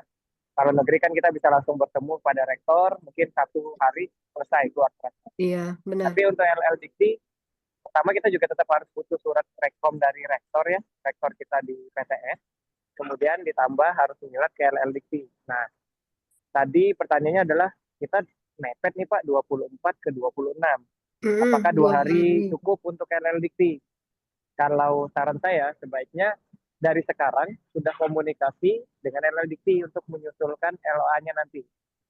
Jadi komunikasikan dari sekarang baik via email maupun kepegawaian di PTS agar apa? Agar LL Dikti sudah menyambut respon tersebut bahwa ini digunakan nantinya untuk pendaftaran PDDI yang bakal tutup di tanggal 26. Nah, jadi biasanya beberapa LL Dikti nanti memberi kemudahan untuk hal tersebut. Misalnya Iya. di LL Dikti 8 itu katanya biasanya kita bisa meminta izin untuk tugas belajar atau izin untuk mengikuti perkuliahan ketiga tanpa harus adanya LOA. Nah, nanti disesuaikan sama LL Diktinya masing-masing ya di tempat Universitas Bapak Ibu semua.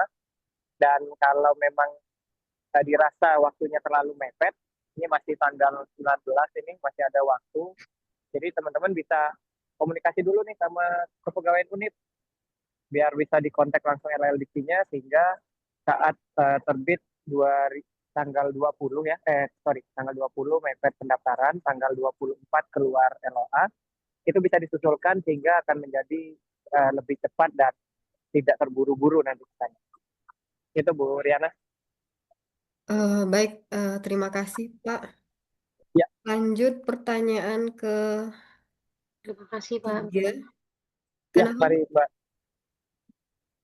Ada Bu Mairna dari Unibah ya, Bu. Ya. Silakan Ibu. Assalamualaikum warahmatullahi wabarakatuh. Waalaikumsalam warahmatullahi wabarakatuh. Ya, Bapak Ibu terima kasih atas masukannya sangat bermanfaat sekali. Saya Mirna dari Universitas Mitra Bangsa. Iya. Pertanyaan pertama, itu di website PDDI kan ada isian yang terkait pendidikan. Apakah nanti kita isi S1 dan S2 saja atau harus dari SD sampai S2 diisikan? Oke. Kemudian pertanyaan kedua, saya mirip-mirip dengan Bu Maria tadi bahwa saya bukan hanya dosen tapi juga aktif di industri. Nah, itu apakah boleh dituliskan di dalam esai Pak Dwi? Mohon arahan dan bimbingannya Pak. Terima kasih. Baik, ini pertanyaannya dua, diperuntukkan untuk Pak Lurah dan diperuntukkan untuk Pak Dwi. Pak Dwi dulu yang jawab ya Pak, nanti baru Boleh, Pak Lurah untuk yang tadi. Hampir mirip sih sebenarnya yang silakan Pak. Aku mohon ceritakan izin. semua pengalaman Baik. pekerjaan. Jadi kalau saya kan kebetulan dari PTS ya Bu ya. Kalau dari PTS kan biasanya sudah maklum dosen itu bukan hanya dosen, tapi juga dia sebagai peran yang lain gitu ya. Bisa di praktisi gitu ya, bisa di akademisi yang lain.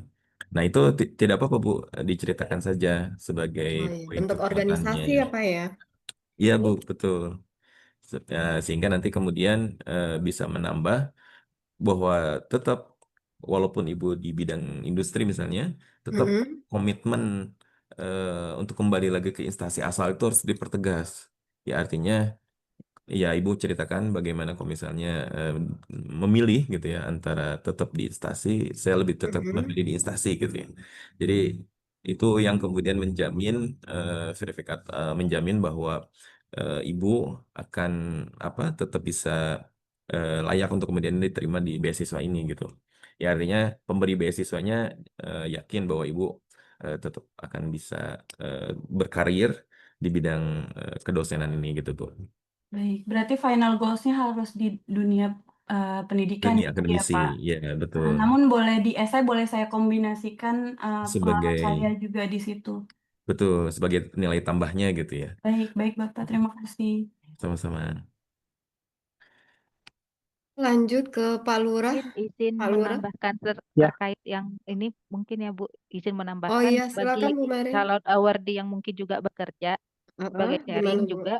Waktu saya esai juga saya menekankan bahwa dosen dan juga berkarir di dunia profesional itu sebenarnya punya keuntungan banget karena apa yang Anda dapat di dunia profesional itu bisa Anda sharing ke mahasiswa. Itu saya tekankan. Dan itu nilai plus sebenarnya untuk di esai Bapak Ibu. Tapi hati-hati karena ketika saya di interview, begini interviewernya. Ibu ini kerja, ibu ini dosen juga, Iya. ibu ini mau S3. Ibu pilih yang mana? Kalau dosen, saya Oh. yakin tugas belajar pasti keluar, ibu tidak diberi tugas mengajar. Tapi bagaimana dengan pekerjaan ibu? Nah, kemudian saya jawab, kalau saya dapat beasiswa, pekerjaan akan saya lepas. Tapi kalau saya tidak dapat beasiswa, saya akan jalan bareng karena penelitian saya membutuhkan dana yang tidak sedikit. Nah, seperti itu. Nanti interviewernya akan melihat ibu itu mau pilih yang mana. Oh. Karena kenapa? Kami maunya awardee kami fokus sesuai dengan timeline. Nah, itu akan ditantang oleh interviewernya. Ibu mau pilih yang mana? Kalau saya jawab, kalau saya dapat beasiswa, saya akan lepas pekerjaan saya. Saya akan fokus ke perkuliahan saya. Tapi kalau saya tidak dapat beasiswa, ya saya jalan bareng. Karena saya tidak punya tenggang waktu seketat ketika saya beasiswa. Tapi saya membutuhkan dananya untuk dana penelitian. Nah, seperti itu sih kalau sharing-sharing. Nanti pasti ditanya sama interviewernya. Iya, betul. Izin Harus ada tanya Bu Maria, memilih. boleh Bu? Mm-mm. Bu Maria, kalau misalkan dapat izin dari pimpinan di perusahaannya juga itu nanti tetap akan berpengaruh juga ya. Tetap pokoknya kita harus lepas gitu ya Bu Enggak, dunia gitu ya. kenyataannya saya nggak lepas karena saya dapat izin. Iya, oke baik Ibu. Nah, Terima kasih tapi Bu. kan BPI nggak perlu tahu saya sambil kerja, karena di BPI tidak ada seperti LPDP bahwa penerima beasiswa tidak boleh melakukan pekerjaan. Nah, kenyataannya saya masih tetap, walaupun saya WFA, work from away statusnya. Baik, Nah, terima seperti kasih itu. banyak Bu Maria. Ini membantu Ya, sekali buat saya. iya, oke, sama-sama. Baik, terima kasih Bu Maria dan Pak Dwi. Kita lanjut ke Pak Lurah dulu sebentar. Pak Lurah, Ya, siap. pertanyaannya begini dari Mbak Mirna. Ya, Untuk upload pendidikan itu apakah startnya dari S1 atau dari SD? Kan kita ada tuh ngisi pendidikan. ya, ya. Ah, sebaiknya seperti apa, Pak? Oke, terima kasih Bu pertanyaannya. Mm-mm. Jadi kalau saya kemarin pengalaman itu saya isi dari SD. Nah, ini buat jaga-jaga aja sih. Sebenarnya tidak ada panduan tetap apakah itu sejak S2 saja, S1 atau bahkan dari SD atau TK bahkan. Tapi sebaiknya diisi saja dari sekolah dasar. Itu sebenarnya menguatkan esai kita yang seperti tadi Pak Dwi sempat menjelaskan esai nama saya Wahyudi, saya berasal dari kota Jambi. Nah, jadi di situ kan terlihat juga, oh sekolah dasarnya juga di Jambi gitu. Jadi itu akan saling mensupport semuanya data yang Oh, kita iya, iya. masukkan di upload berkas, itu Mm-mm. semuanya akan saling terlink dengan esai yang kita isi. Benar. Nah, makanya tadi saran dari pemateri ya, bahwa Mm-mm. esai itu tidak dikarang dan tidak diada-adakan atau hiperbola. Mm-mm. Nah, jadi Tapi semuanya tuh memang ya ada gitu ya, Pak ya, tidak betul. Jadi diada-adakan gitu. betul. Jadi semuanya tuh saling terkoneksi ya antara esai, isian Mm-mm. berkas kita, kemudian proposal, tujuan kita untuk mendapat beasiswa dan sebagainya. Nah, kemudian juga kalau kita ngisi S1 kan akan terlihat berapa lama kita misalkan masa studi. Apakah 4 tahun sesuai target atau 7 tahun. Atau S2 juga seperti itu. Nah, maka itu akan Oh terlink iya, dengan benar. Mm-mm. rencana penyelesaian proposal kita. Kalau Mm-mm. kita nyelesain proposal bilang, wah ini bisa selesai dalam waktu 3 tahun atau 4 tahun. Mm-mm. Tapi nanti pewawancara bilang, wah waktu S1 Anda selesai 7 tahun. Molor ya Nah, gitu ya. ini Mm. molor. Nah, berarti kan ada something yang harus dijelaskan di esai Iya, dengan iya, baik ya. benar. Tadi makanya ada saran Pak Dwi, apa kelemahan kita harus ada feedback positifnya. Iya, harus saling Gitu. terhubung ya Pak antara yang kita isi dengan yang kita gambarkan dan kita ceritakan. Benar-benar. Jadi berkasnya Karena jangan terpisah ya eh, semuanya. karena Nah, pengalaman saya juga waktu wawancara saya ditanya S2-nya berapa tahun, saya bilang 1,5 tahun. Terus dia jawab S3-nya saudara targetnya berapa tahun? Dia bilang gitu karena BPI dananya terbatas untuk sekian tahun. Dia bilang seperti itu waktu itu. Profesor siapa betul, ya saya betul. lupa yang dari Unila. Beliau langsung just seperti itu. Sekian tahun S1 Iya, berapa tahun gitu. ditanya, IPK berapa, S2 berapa tahun, nanti S3 berapa tahun itu memang dan dia melihat ini semua dari kita buat ya Pak ya. Mm-mm. Dikonfirmasi kembali. Dia akan mengkonfirmasi kembali dengan kita dengan melihat apa yang kita buat. Jadi tidak boleh mengarang istilahnya apa yang ada di kita itu yang kita ceritakan. Gitu ya Pak ya. Betul. Ya, ada tambahan di sini Bu Riana. Silakan Kak. Bu Apa? Merna tadi kan sempat ini ya jelasin bahwa aktif ya di mana-mana ya, baik. Oh iya, yang industri ya Ini Pak. namanya Heeh. bukan dosen luar biasa ya, tapi dosen biasa di luar nih namanya. Biasa di. Nah, dosen biasa di luar ini ya Heeh. termasuk saya. Jadi sebaiknya kalau saya kemarin ya, saya juga aktif di beberapa Heeh. konsultan, kemudian di perusahaan juga karena saya basically tambang. Kemudian sempat aktif juga di pemerintahan di DPR. Heeh. Jadi saat mengisi esai itu saya bilang saya resign di 2024. Ini saya ya, esai saya. Oh. Saya bilang resign di 2024 untuk fokus menyelesaikan studi. Nah, saya sampaikan seperti itu. Tapi ini balik ke masing-masing ya. Saya sampaikan saya fokus untuk menyelesaikan studi, walaupun nanti setelah diterima beasiswa, saya tetap bekerja. Tapi tidak dilaporkan ya. Pekerjaan itu nggak usah dilaporkan. Jadi itu kita anggap sebagai pekerjaan yang setelah kita selesai wawancara beasiswa. Nah, jadi biar tidak ada, takutnya kan ada pertanyaan tadi, kalau ibu biasa di luar nanti pas kuliah Iya. ini apakah Kuliahnya bisa fokus? gimana gitu. Nah, takutnya Iya kan nggak benar. fokus ya jawabannya ya. Iya. Nah, jadi kita bisa bilang, oh enggak, saya sudah Sudah fokus untuk berhenti di studi, saya 2024. berhenti di ini, tetapi tetap menjalin komunikasi dengan baik, sehingga saat saya lulus saya akan kembali bekerja ke tempat tersebut. Nah, itu rasanya lebih nyaman untuk diutarakan kepada pewawancara, gitu ya. Maaf izin satu lagi Itu Bu boleh Mer. Ibu. Ya, monggo Bu. Pak Lurah, Mangga.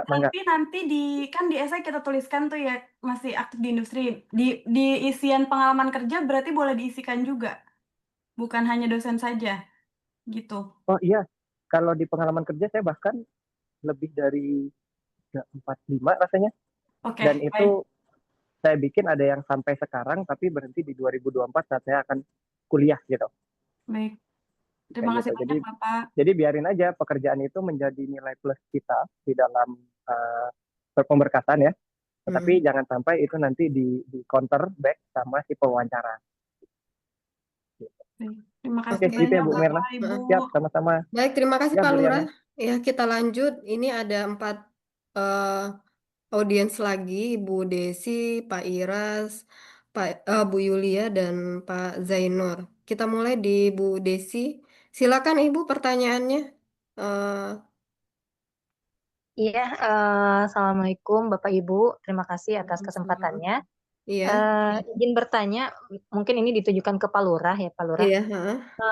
Pertanyaannya kalau misalkan tentang LOA, kebetulan saya kan di kampus yang dituju itu dapat LOA-nya di tahun 2024. Mm-mm. Nah, itu kan untuk memang saya masuknya di apa namanya mahasiswa yang untuk Diver ya, Bu. kuliah di ganjil 24-25, genap 24-25, maaf. Genap Nah, 24, kemudian 25. saya kan defer tuh kan karena masih belum yakin Mm. punya beasiswa gitu kan. Iya. Nah, itu defernya 1 tahun gitu, Pak. Nah, itu bagaimana ya? Masih bisa dipakai atau tidak? Karena di situ juga ada surat keterangan tunda kuliah dari univ yang saya tuju itu.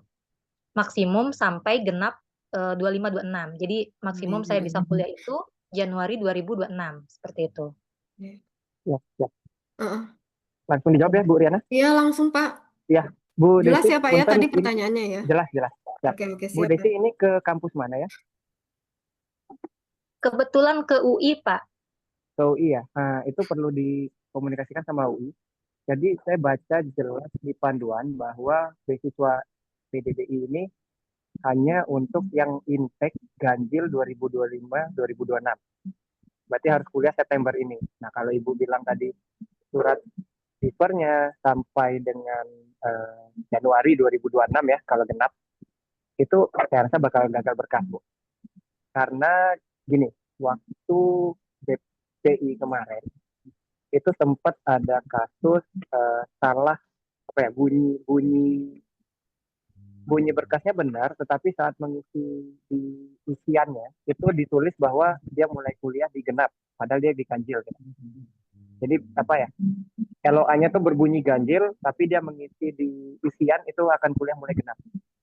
Nah itu pasti gagal berkas, gitu. Dan tapi itu nanti akan ada masa sanggah ya, ada masa sanggahnya untuk memperbaiki berkasnya. Nah kalau Ibu tadi akan fokus kuliah menggunakan beasiswa PDDI, baiknya dikomunikasikan sama universitasnya untuk diterbitkan LOA terbaru, jadi diskonnya hanya sampai Ganjil 2025-2026, biar klop loh dengan pendaftaran beasiswanya. Gitu. Jadi jangan dijudikan ya, jangan berspekulasi bahwa wah saya nggak lulus PDDI ini, biarinlah LOA-nya sampai genap 2025-2026. Ya sebaiknya majukan LOA-nya, daftar PDDI, kalau nggak lolos ya pendaftaran baru lagi aja seperti itu, jadi lebih aman. Itu ya Bu Desi ya. Oke, terima kasih Pak Lurah. Mohon izin dulu menanggapi sedikit. Ya. Jadi kemarin itu saya sudah menghubungi pihak kepegawaian yang di UI-nya. Kebetulan saya bagaimana ini untuk beasiswa, kata beliau, kalau misalkan mau mengaktifkan di semester ganjil 25-26 ini, itu kan batas registrasi bulan Juli. Nah, sedangkan beasiswa PDDI ini kan Agustus ya Pak ya. Nah, otomatis berarti mentalangin dulu gitu ya, nalangin dulu gitu dana registrasinya. Nah, seperti itu. Nah, kemarin juga beliau bilang kalau misalkan memang lolos misalkan di PDDI ini, itu beliau akan mengusahakan mengaktifkan gitu mengaktifkan di semester ganjil 25-26. Nah, itu bagaimana ya? Maksudnya kan itu hanya dari pihak UI-nya, sedangkan kan kalau PDDI tidak ada tidak ada komunikasi seperti itu gitu. Bagaimana ya Pak ya? Ya Bu, saya paham. Jadi yang penting itu di PDDI adalah berkasnya Bu, bukan narasi bahwa akan diaktifkan.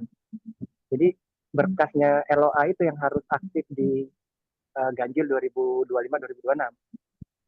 Jadi nggak bisa narasi bahwa nanti setelah lulus beasiswa kami aktifkan, wah rasanya sulit gitu. Karena beasiswa tidak membaca itu, karena syarat beasiswa jelas LOA lebih dulu daripada beasiswanya. Nah kemudian kalau tadi harus aktif dulu di bulan Juni misalnya bayar atau bulan Juli ya, itu sama case-nya di ITB juga seperti itu. Saya juga waktu kuliah membayar dulu sehingga nanti saat beasiswanya lolos itu dirembes. Jadi diganti sama beasiswa kalau kita benar lulus beasiswanya. Jadi ya tawakal aja ya, yakin bahwa kita akan lulus pada PDDI 2025 ini. Dan ini kan gelombang yang cukup besar ya, 5.000 kuotanya. Jadi saya rasa ini kesempatan yang sangat baik Bapak Ibu untuk mencoba keberuntungannya ya dengan usaha yang maksimalnya. Gitu ya Bu Desi ya. Baik Pak Lurah, sangat tercerahkan. Terima kasih. Siap. Yuk, sama-sama. Baik, kita lanjut karena waktu juga udah dikontak-kontak sama panitia. Saya persilakan untuk Pak Iras, pertanyaannya Pak. Pak Iras, Hamri. Iya, maaf Bu, di sini lagi hujan, jadi saya singkat saja. Iya. Maaf Ibu, ini tadi terkait esai dan proposal penelitian, itu kan ada di panduan PDDI 2025 ini, dengan maksimal kata 2000. Nah, kalau kita sudah menjelaskan secara detail apa yang ada di buku panduan, kira-kira reviewernya ini sesuai nggak sih dengan apa yang diharapkan reviewer ini? Soalnya saya lihat tadi dari penjelasan dari Ibu itu kayaknya terlalu kata-katanya terlalu kayaknya lebih 2000 kayak. Ya cukup saya Ibu, itu aja. Oke, baik, kita lempar ke Pak Dwi. Gimana Pak Dwi? Yang esai atau yang proposal Bu? Yang lebih dari 2000-nya? Yang 2000 esai atau proposal Pak? Kalau 2000 esai proposal semua, esai dan proposal Pak. Ibu 2000 ini masing-masing 2000. 2000 Pak. Iya. Jadi yang menjadi syarat mutlak untuk kemudian disubmit adalah 1.500 sampai 2.000. Jadi Bapak usahakan untuk esai yang Bapak buat itu tidak melebihi 2.000 kata. Bisa dicek di word processornya atau misalnya kalau di websitenya mungkin ketika di-upload bisa dicek ya berapa kata ada yang muncul di esai Bapak. Sehingga nanti kalau misalnya lebih ya Bapak kurangi, tapi kemudian tidak mengubah konteks keseragaman atau kesealuran dari cerita Bapak gitu. Jadi emang tetap harus 2.000 seperti itu. Baik, itu ya Pak Iras ya. Siap, Tetap siap ya. 2000 tapi tergambarkan semua gitu ya Pak Dwi ya. Iya, betul. Oke, kita karena Saya sebenarnya waktu. ini lebih, Kenapa Pak? maaf Bu, saya sedikit tambahan lagi. Saya Heeh. sebenarnya bukan takut nggak keterima di PDDI, saya takut nggak nggak keterima di kampus tujuan aja. Soalnya kan ini kemarin ada yang batch 1 2 itu banyak yang nggak lulus. Oh gitu, Bapak tujuannya ke kampus Bapak mana? ke kampus ITB mana? kah? Saya ada ini dari ITB Arupalaka, cuma kampus tujuan saya di Universitas Hasanuddin Makassar. Oh, Unhas. iya. Heeh. Tapi Bapak udah dapat loa, Pak? Udah Belum. punya Belum, loa? Ya belum belum. Pak, belum. Hmm. Oh, iya. Ujiannya nanti baru ini hari apa ya? Tanggal 25. Oh, mepet ya. 26 Mepet sekali, terakhir. Pak. Jadi Iya. kalau bisa Ini juga izin komunikasi dari dengan LLDikti belum keluar. Oh, Hmm. Tapi masih ada waktu Pak LDIKT, iya, Pak. heeh. Masih ada. Kita Iya, selalu ini Calling nge-push. terus, Pak. Heeh, siap, siap Ibu ya. heeh. Baik, itu ya, Pak. Saya balik ke Bu Yulia karena waktu juga udah di calling-calling panitia. Bu Izin Bu. Yulia. Bu Yulia. Dengan saya, Assalamualaikum warahmatullahi wabarakatuh. Waalaikumsalam Assalamualaikum. warahmatullahi wabarakatuh. Ya, Eh, langsung aja, Bu. Dari mana ya, dan bertanya ke. Yulia M. Nur dari Universitas Sumatera Barat dari Sumbar ya. Iya, heeh. Nah, yang saya ingin tanyakan di sini kan tadi Bapak menjelaskan tentang esai dan proposal ya. Nah, untuk Iya. penulisan proposal ini kan ada metode penelitian itu kan. Nah, untuk metode penelitian ini kan misalnya ya kan bidangnya biologi kan itu kan ada beberapa parameter. Kemudian cara kerjanya itu kan panjang-panjang. Nah, bagaimana cara penyampaiannya di proposal tersebut? Apakah akan disampaikan secara mendetail atau hanya poin intinya saja? Poinnya saja ya. Oke, oke. Ya, Ini ke Bu Maria berarti ya. iya. Kemudian pertanyaan yang kedua, kemudian untuk itu Bu, tentang kan syarat Apa? umumnya kan itu ada surat keterangan sehat ya, dan Oh kemudian iya. juga Heeh. bebas narkoba. Nah, itu kan dikatanya boleh dikeluarkan dari sebuah rumah sakit, puskesmas atau klinik. Heeh. Nah ini saya udah urus kan surat keterangannya kebetulan dari puskesmas ya, karena waktu itu kebetulan saya daftar di UNAN, waktunya katanya mepet sampai tanggal 16 ya. Nah setelah itu kan ada perpanjangan. Jadi karena waktunya mepet, maka surat keterangan sehatnya saya dapatkan saja dulu dari puskesmas. Nah karena ada perpanjangan, sebelum jadwal perpanjangan keluar, saya udah urus juga surat narkobanya, kan tetapi dari rumah sakit, apakah itu bermasalah atau boleh digunakan, Ibu? Oke. Baik, itu aja ya Bu Yulia ya. Oke, saya ke Bu Maria. Bu Maria masih stay? Bu Ya, Maria. masih Bu, masih. Oke, Bu Maria, pertanyaan dari Bu Yulia tentang metode penelitian. Beliau bidang biologi, jadi cara kerjanya kan sangat panjang. Bagaimana? Apakah secara ini saja, garis besar, atau secara detail? Satu, cara garis besar dan kalau bisa dibuat dalam bentuk flowchart, diusahakan dalam bentuk flowchart, Bu. Yang kedua, inti-intinya saja dari setiap step dan kemudian kalau mau merefer ke jurnal, misalnya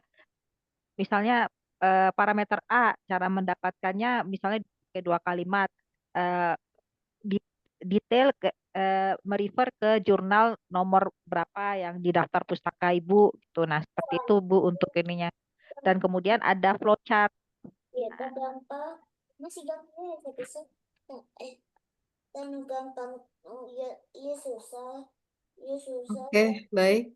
Iya, bisa. Begitu ya Bu Yulia ya. Iya Bu, makasih. Iya, paling gampang pisah. Kita lanjut ke Pak Lurah, masih stay Pak? Susah sih, kita bawa-bawa. Iya, Pak gampang. Lurah. Siap, siap, masih. Pak, pertanyaan dari Bu Yulia tentang surat keterangan ya. Surat keterangan beliau sudah buat di puskesmas. Terus untuk yang narkoba di RSUD, bagaimana Pak? Apa bermasalah atau tidak? Gampang ya sih, Oh iya, saya kemarin juga gitu ya, terpisah. Iya, Untuk berarti boleh yang ya. bebas narkoba benar dari rumah sakit jiwa, bisa juga dari rumah sakit umum ya sebenarnya, tergantung di daerah masing-masing. Kemudian untuk yang keterangan sehat, nah kalau saya kemarin ngambilnya dari rumah sakit, saya nggak ngambil dari puskesmas. Saya nggak tahu kalau dari panduan PDDI sekarang apakah dinyatakan tertulis ya harus dari rumah sakit atau boleh dari instansi kesehatan terkait. Gitu. Jadi kalau memang ragu ya, ini kan kita ini ya beasiswa ya mau mencoba yang sebaik-baiknya. Jadi kalau ragu ngambil di puskesmas nih masih ada waktu, ya nggak masalah kita ambil aja di rumah sakit umum, kan juga sehari selesai tuh. Oh, Jadi Pak. Oke, jadi ya itu ya nggak jadi masalah ya Pak ya. ya jadi maksudnya jangan bisa lah ini dari puskesmas gitu. Sekarang ada Oh, waktu ya, sebaiknya ambil aja dari rumah sakit umum. Kan kita mau yang maksimal nih yang kita iya, berikan kepada beasiswa PDDI. Jadi iya. lakukan aja yang paling maksimal semuanya, Bu. Yang paling maksimal sebelum masanya ya Pak ya. Iya, Kalau masih saya ada waktu. kemarin memang rumah sakit jiwa, jadi dari rumah sakit jiwa sudah ada surat keterangan kesehatan, narkoba, dan kesehatan jiwa ya. Jadi waktu Ya, itu ya. lengkap saya upload semua.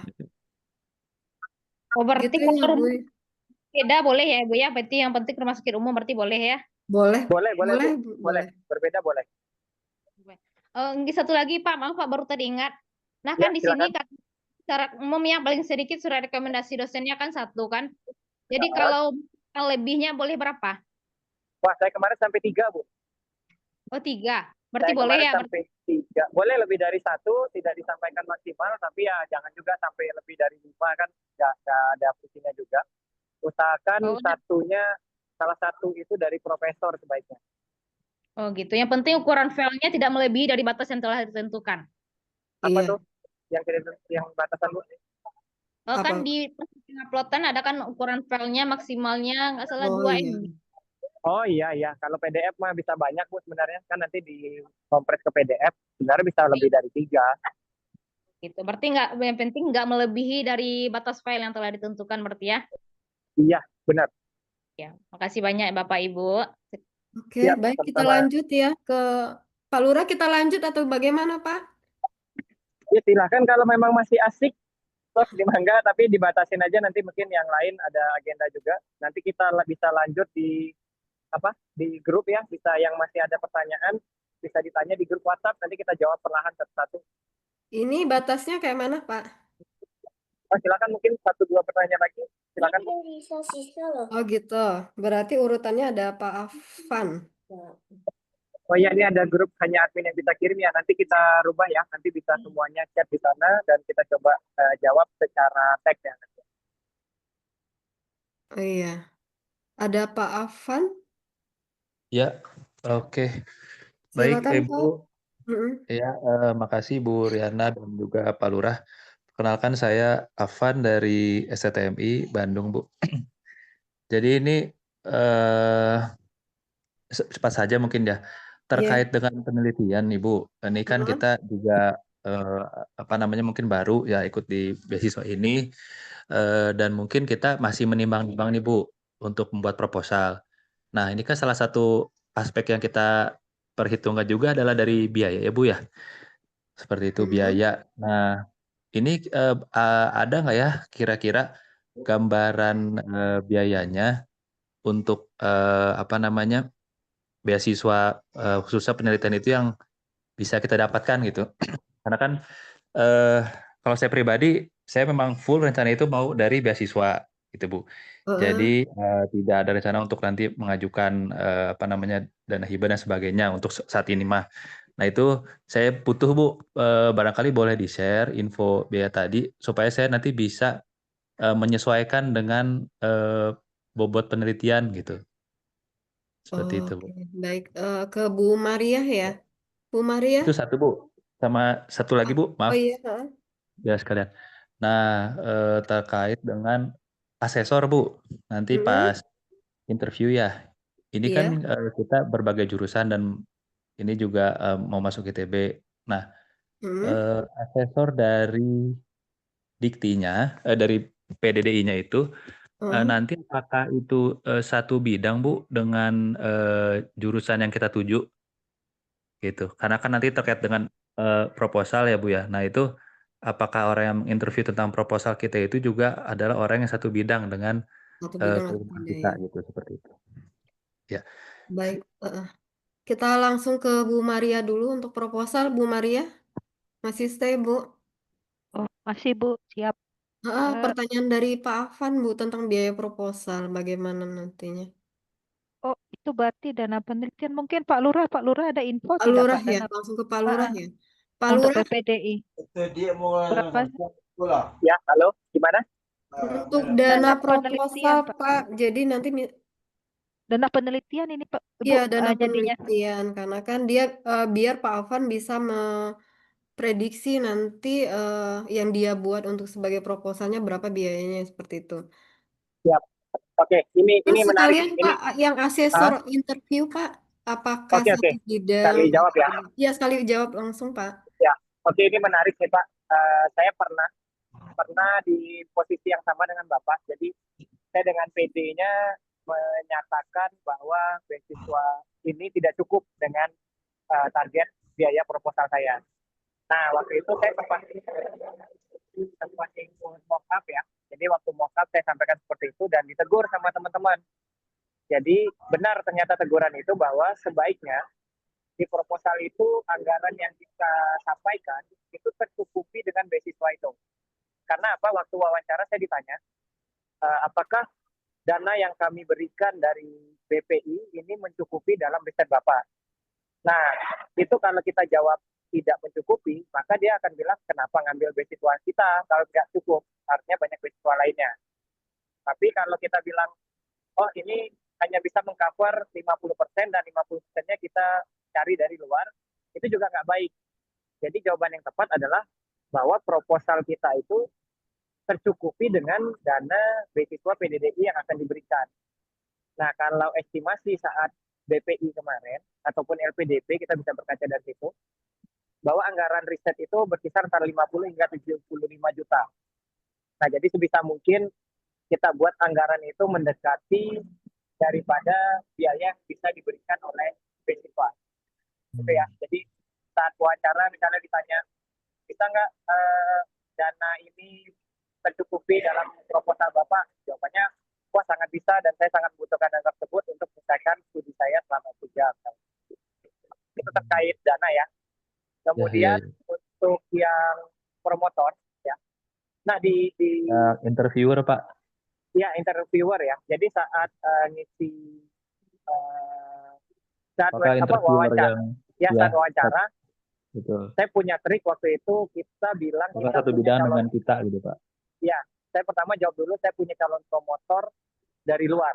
Jadi nggak cuma dalam negeri, tapi ada calon promotor dari luar negeri. Nah ini biasanya poin plus kalau kita punya calon promotor dari luar negeri. Kemudian saat kita wawancara, itu yang menanya, saya rasa nggak bidang kita ya, bukan orang yang di bidang kita, karena mereka akan ada pertama dari psikolog, satu orang dari psikolog, kemudian dari umum, ya saya nggak tahu dosen bidang apa dia, tapi dia akan membaca cara penulisan metodologi penelitian kita. Jadi bukan kontekstual isi lagi, tapi tata cara penulisan, rencana studi, lama penyelesaian studi, dan jangan lupa nanti Bapak harus paham posisi akademik di kampusnya seperti berapa lama masa studi di sana, kurikulumnya seperti apa, dan lain sebagainya. Mungkin itu Pak. Nanti juga untuk wawancara mungkin kita akan bikin acara lagi lebih lanjut, Bapak bisa join nanti biar teman-teman bisa nyobain mock-up saat Bapak mencoba wawancara. Nanti kita bisa kasih masukan dan saran dari jawaban-jawaban wawancara yang diberikan oleh Bapak Ibu semua. Oke. Iya, nanti kita akan mengadakan sesi wawancara, latihan wawancara Bapak dan Ibu. Jadi jangan meninggalkan grup WhatsApp, nanti akan diinfokan. Nah, jikalau nanti ada pertanyaan-pertanyaan, kami sudah mengedit grupnya, boleh mengirim. Jadi tidak admin saja yang mengirim. Jadi jika ada pertanyaan, silakan di WA grup. Untuk ini kita lanjut satu pertanyaan Pak Zainur ya. Pak Lurah. Baik, Assalamualaikum warahmatullahi wabarakatuh. Tunggu, bentar Pak Zainur, Pak Afwan tadi kayaknya ada yang mau ditanya. Oh, gimana Pak Afwan? Ada pertanyaan tambahan? Cukup Bu, ya. Makasih tadi jawabannya Pak Lurah dan Bu Riana. Mari Bu, Assalamualaikum. Waalaikumsalam. Ya, Waalaikumsalam. Ya Pak Zainur dilanjut Pak. Baik, terima kasih atas kesempatan diberikan kepada saya. Ini untuk pengalaman membuat KSI sih saya belum ada ya Pak. Ketika kita buat esai itu apakah butuh misalnya buat kerangka ya, pertanyaan apa yang mungkin dibutuhkan untuk bisa membuat esai itu Pak? Misalnya, jadi kita kalau ada panduannya itu ter tertata seperti itu, apa hanya sesuai pengalaman saja Pak? Supaya katanya tetap 2000 tapi memuat seluruh apa yang kita rasakan seperti itu. Pertanyaan saya yang kedua adalah terkait dari izin tadi ya. Izin itu kalau yang swasta itu dari LLDT ya Pak, bukan hanya dari rektor. Pak bagaimana? Karena kebetulan rencananya universitas yang saya tuju itu adalah di tempat saya bekerja juga Pak. Begitu. Apakah dipahami apa pertanyaan saya Pak?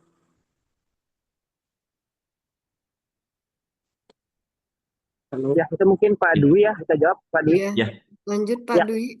baik. Terima kasih Pak Zainur. Mungkin tadi ya, untuk kemudian memulai menulis, ya tadi juga saya sampaikan di presentasi, Bapak bisa membuat dulu, ya kan kita punya 4 poin nih Pak, yang kemudian harus ada dan muncul di esai PDDI ini. Nah, ketika Bapak memulai, maka pertanyaan-pertanyaan itu, yang pertama misalnya kita pengen bicara tentang komponen diri kita, yaitu tentang seperti apa kita gitu ya. Nah, Bapak bisa mulai dengan tadi bertanya dengan orang terdekat gitu ya, atau keluarga tentang siapa diri kita. Atau tadi ya bisa kemudian memulai dengan identitas pribadi. Dimulai dari keluarga dulu, Pak. Misalnya dari keluarga dulu. Bapak ceritakan tentang bagaimana ketika Bapak di keluarga, nilai-nilai apa yang kemudian diterapkan dalam keluarga. Kemudian terus menerus gitu ya, sampai Bapak kemudian masuk ke jenjang-jenjang yang lebih tinggi. Nah, dari situ kemudian nanti kaitkannya, arahkannya kemudian ke tujuan besar Bapak, gitu ya. Cita-cita terbesar Bapak apa, impian terbesar Bapak apa. Sehingga nanti kemudian salah satu cara untuk kemudian mewujudkan cita-cita terbesar tadi, yaitu tadi kemudian dengan mendapatkan beasiswa ini. Jadi mulai dulu dengan mendaftar nih Pak, apa saja yang menjadi kelebihan-kelebihan Bapak, gitu ya. Dengan daftar-daftar kecil gitu ya. Kemudian pengalaman-pengalaman menarik Bapak apa saja gitu ya. Yang paling menarik. Jadi yang paling berdampak terhadap kehidupan Bapak. Kemudian setelah itu juga ada pengalaman yang kemudian kurang menarik gitu ya. Itu dimunculkan. Kemudian tadi prestasi-prestasi Bapak gitu ya. Yang kemudian Bapak punya itu juga kemudian dimunculkan. Dan itu dimulai dari list-list tadi Pak. Dari kerangka-kerangka tadi. Sehingga akhirnya Bapak bisa atur sedemikian rupa, karena urutan tadi yang saya sampaikan itu tidak harus berurut, tapi Bapak mungkin yang lebih paham bagaimana kemudian setiap dari poin-poin tadi saling berkaitan, sehingga akhirnya tujuan utamanya adalah mendapatkan beasiswa ini, gitu Pak. Itu pengalaman dari saya, pengalaman dari saya. Tentu ketika menceritakan tentang diri kita, ya kan akan berbeda dari setiap orang, gitu ya. Nah itu yang kemudian harus mulainya dari kita gitu, dari pertanyaan-pertanyaan kerangka tadi. Seperti itu, Pak. Dua tadi gimana? Pertanyaan kedua. Kedua tentang apa ya, Pak? Ya, Mohon ini Bu kan Diana tentang apa? ya Putus-putus. Ya Pak, tadi terkait izin ini izin dari rektor atau dekan gitu ya Pak ya? Tadi ya yang sudah dijawab. ya. Boleh kita jawab ya Pak ya? Kalau iya, untuk boleh. PNS itu rektor sebaiknya, untuk yang PTS Oh, iya. itu ada dikti.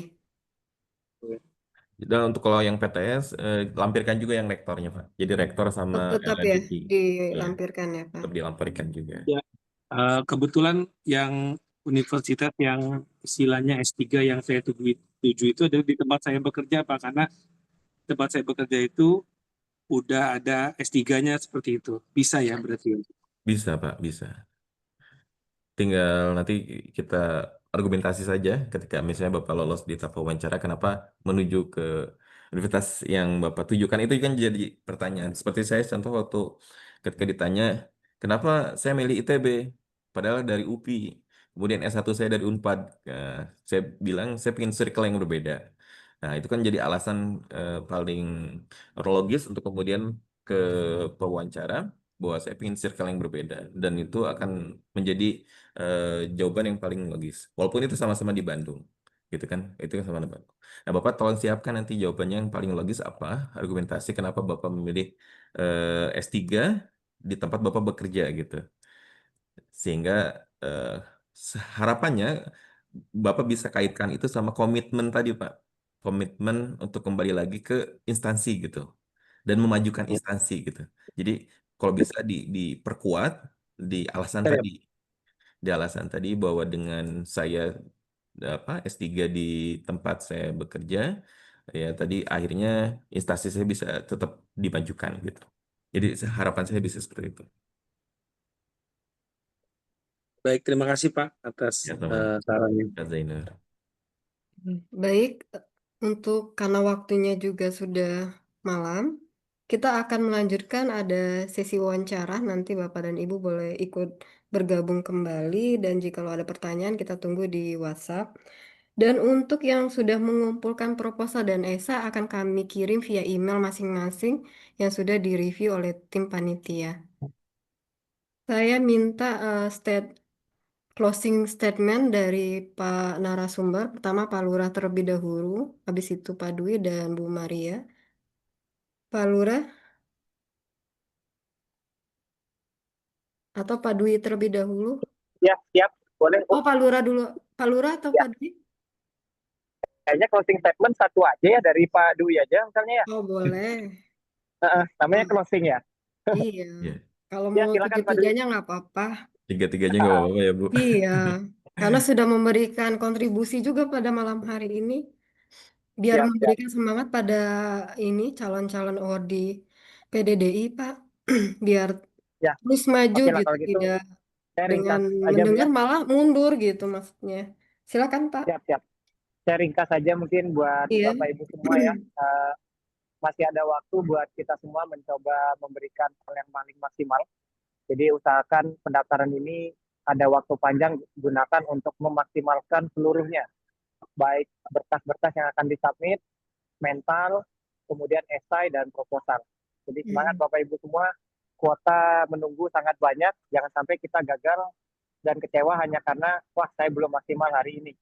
Jadi kesempatan tidak datang dua kali, walaupun beasiswa bisa diulang berkali-kali. Gitu. Oke, cukup Bu. Cukup. Riana. Oke, baik, terima kasih Bapak. Saya cuma ingin menyebutkan nama satu persatu boleh ya, tim panitia yang sudah luar biasa untuk membantu acara ini. Boleh ya, Pak? Ada Mbak Queen, terima kasih. Mas Ahirul, Bu Prina, Bu Fitriani, ada Mas Irfan, ada Bu Irianti di IB. Terima kasih bantuannya. Ada Bu Vina, ada Mbak Mamai, ada Pak Asrim, ada Bu Cynthia, ada Bu Baik, ada Mbak Yola, ada Mas Adik, dan Mas Rizwan. Terima kasih, ini tim panitia yang luar biasa yang membantu acara kita kali ini, dan kita akan lanjut di acara selanjutnya. Dan kita tutup dengan mengucap lafaz hamdalah. Alhamdulillah. Alhamdulillahirabbil alamin. Terima kasih semua peserta. Kita tutup. Wassalamualaikum warahmatullahi wabarakatuh. Waalaikumsalam. Waalaikumsalam. Terima kasih.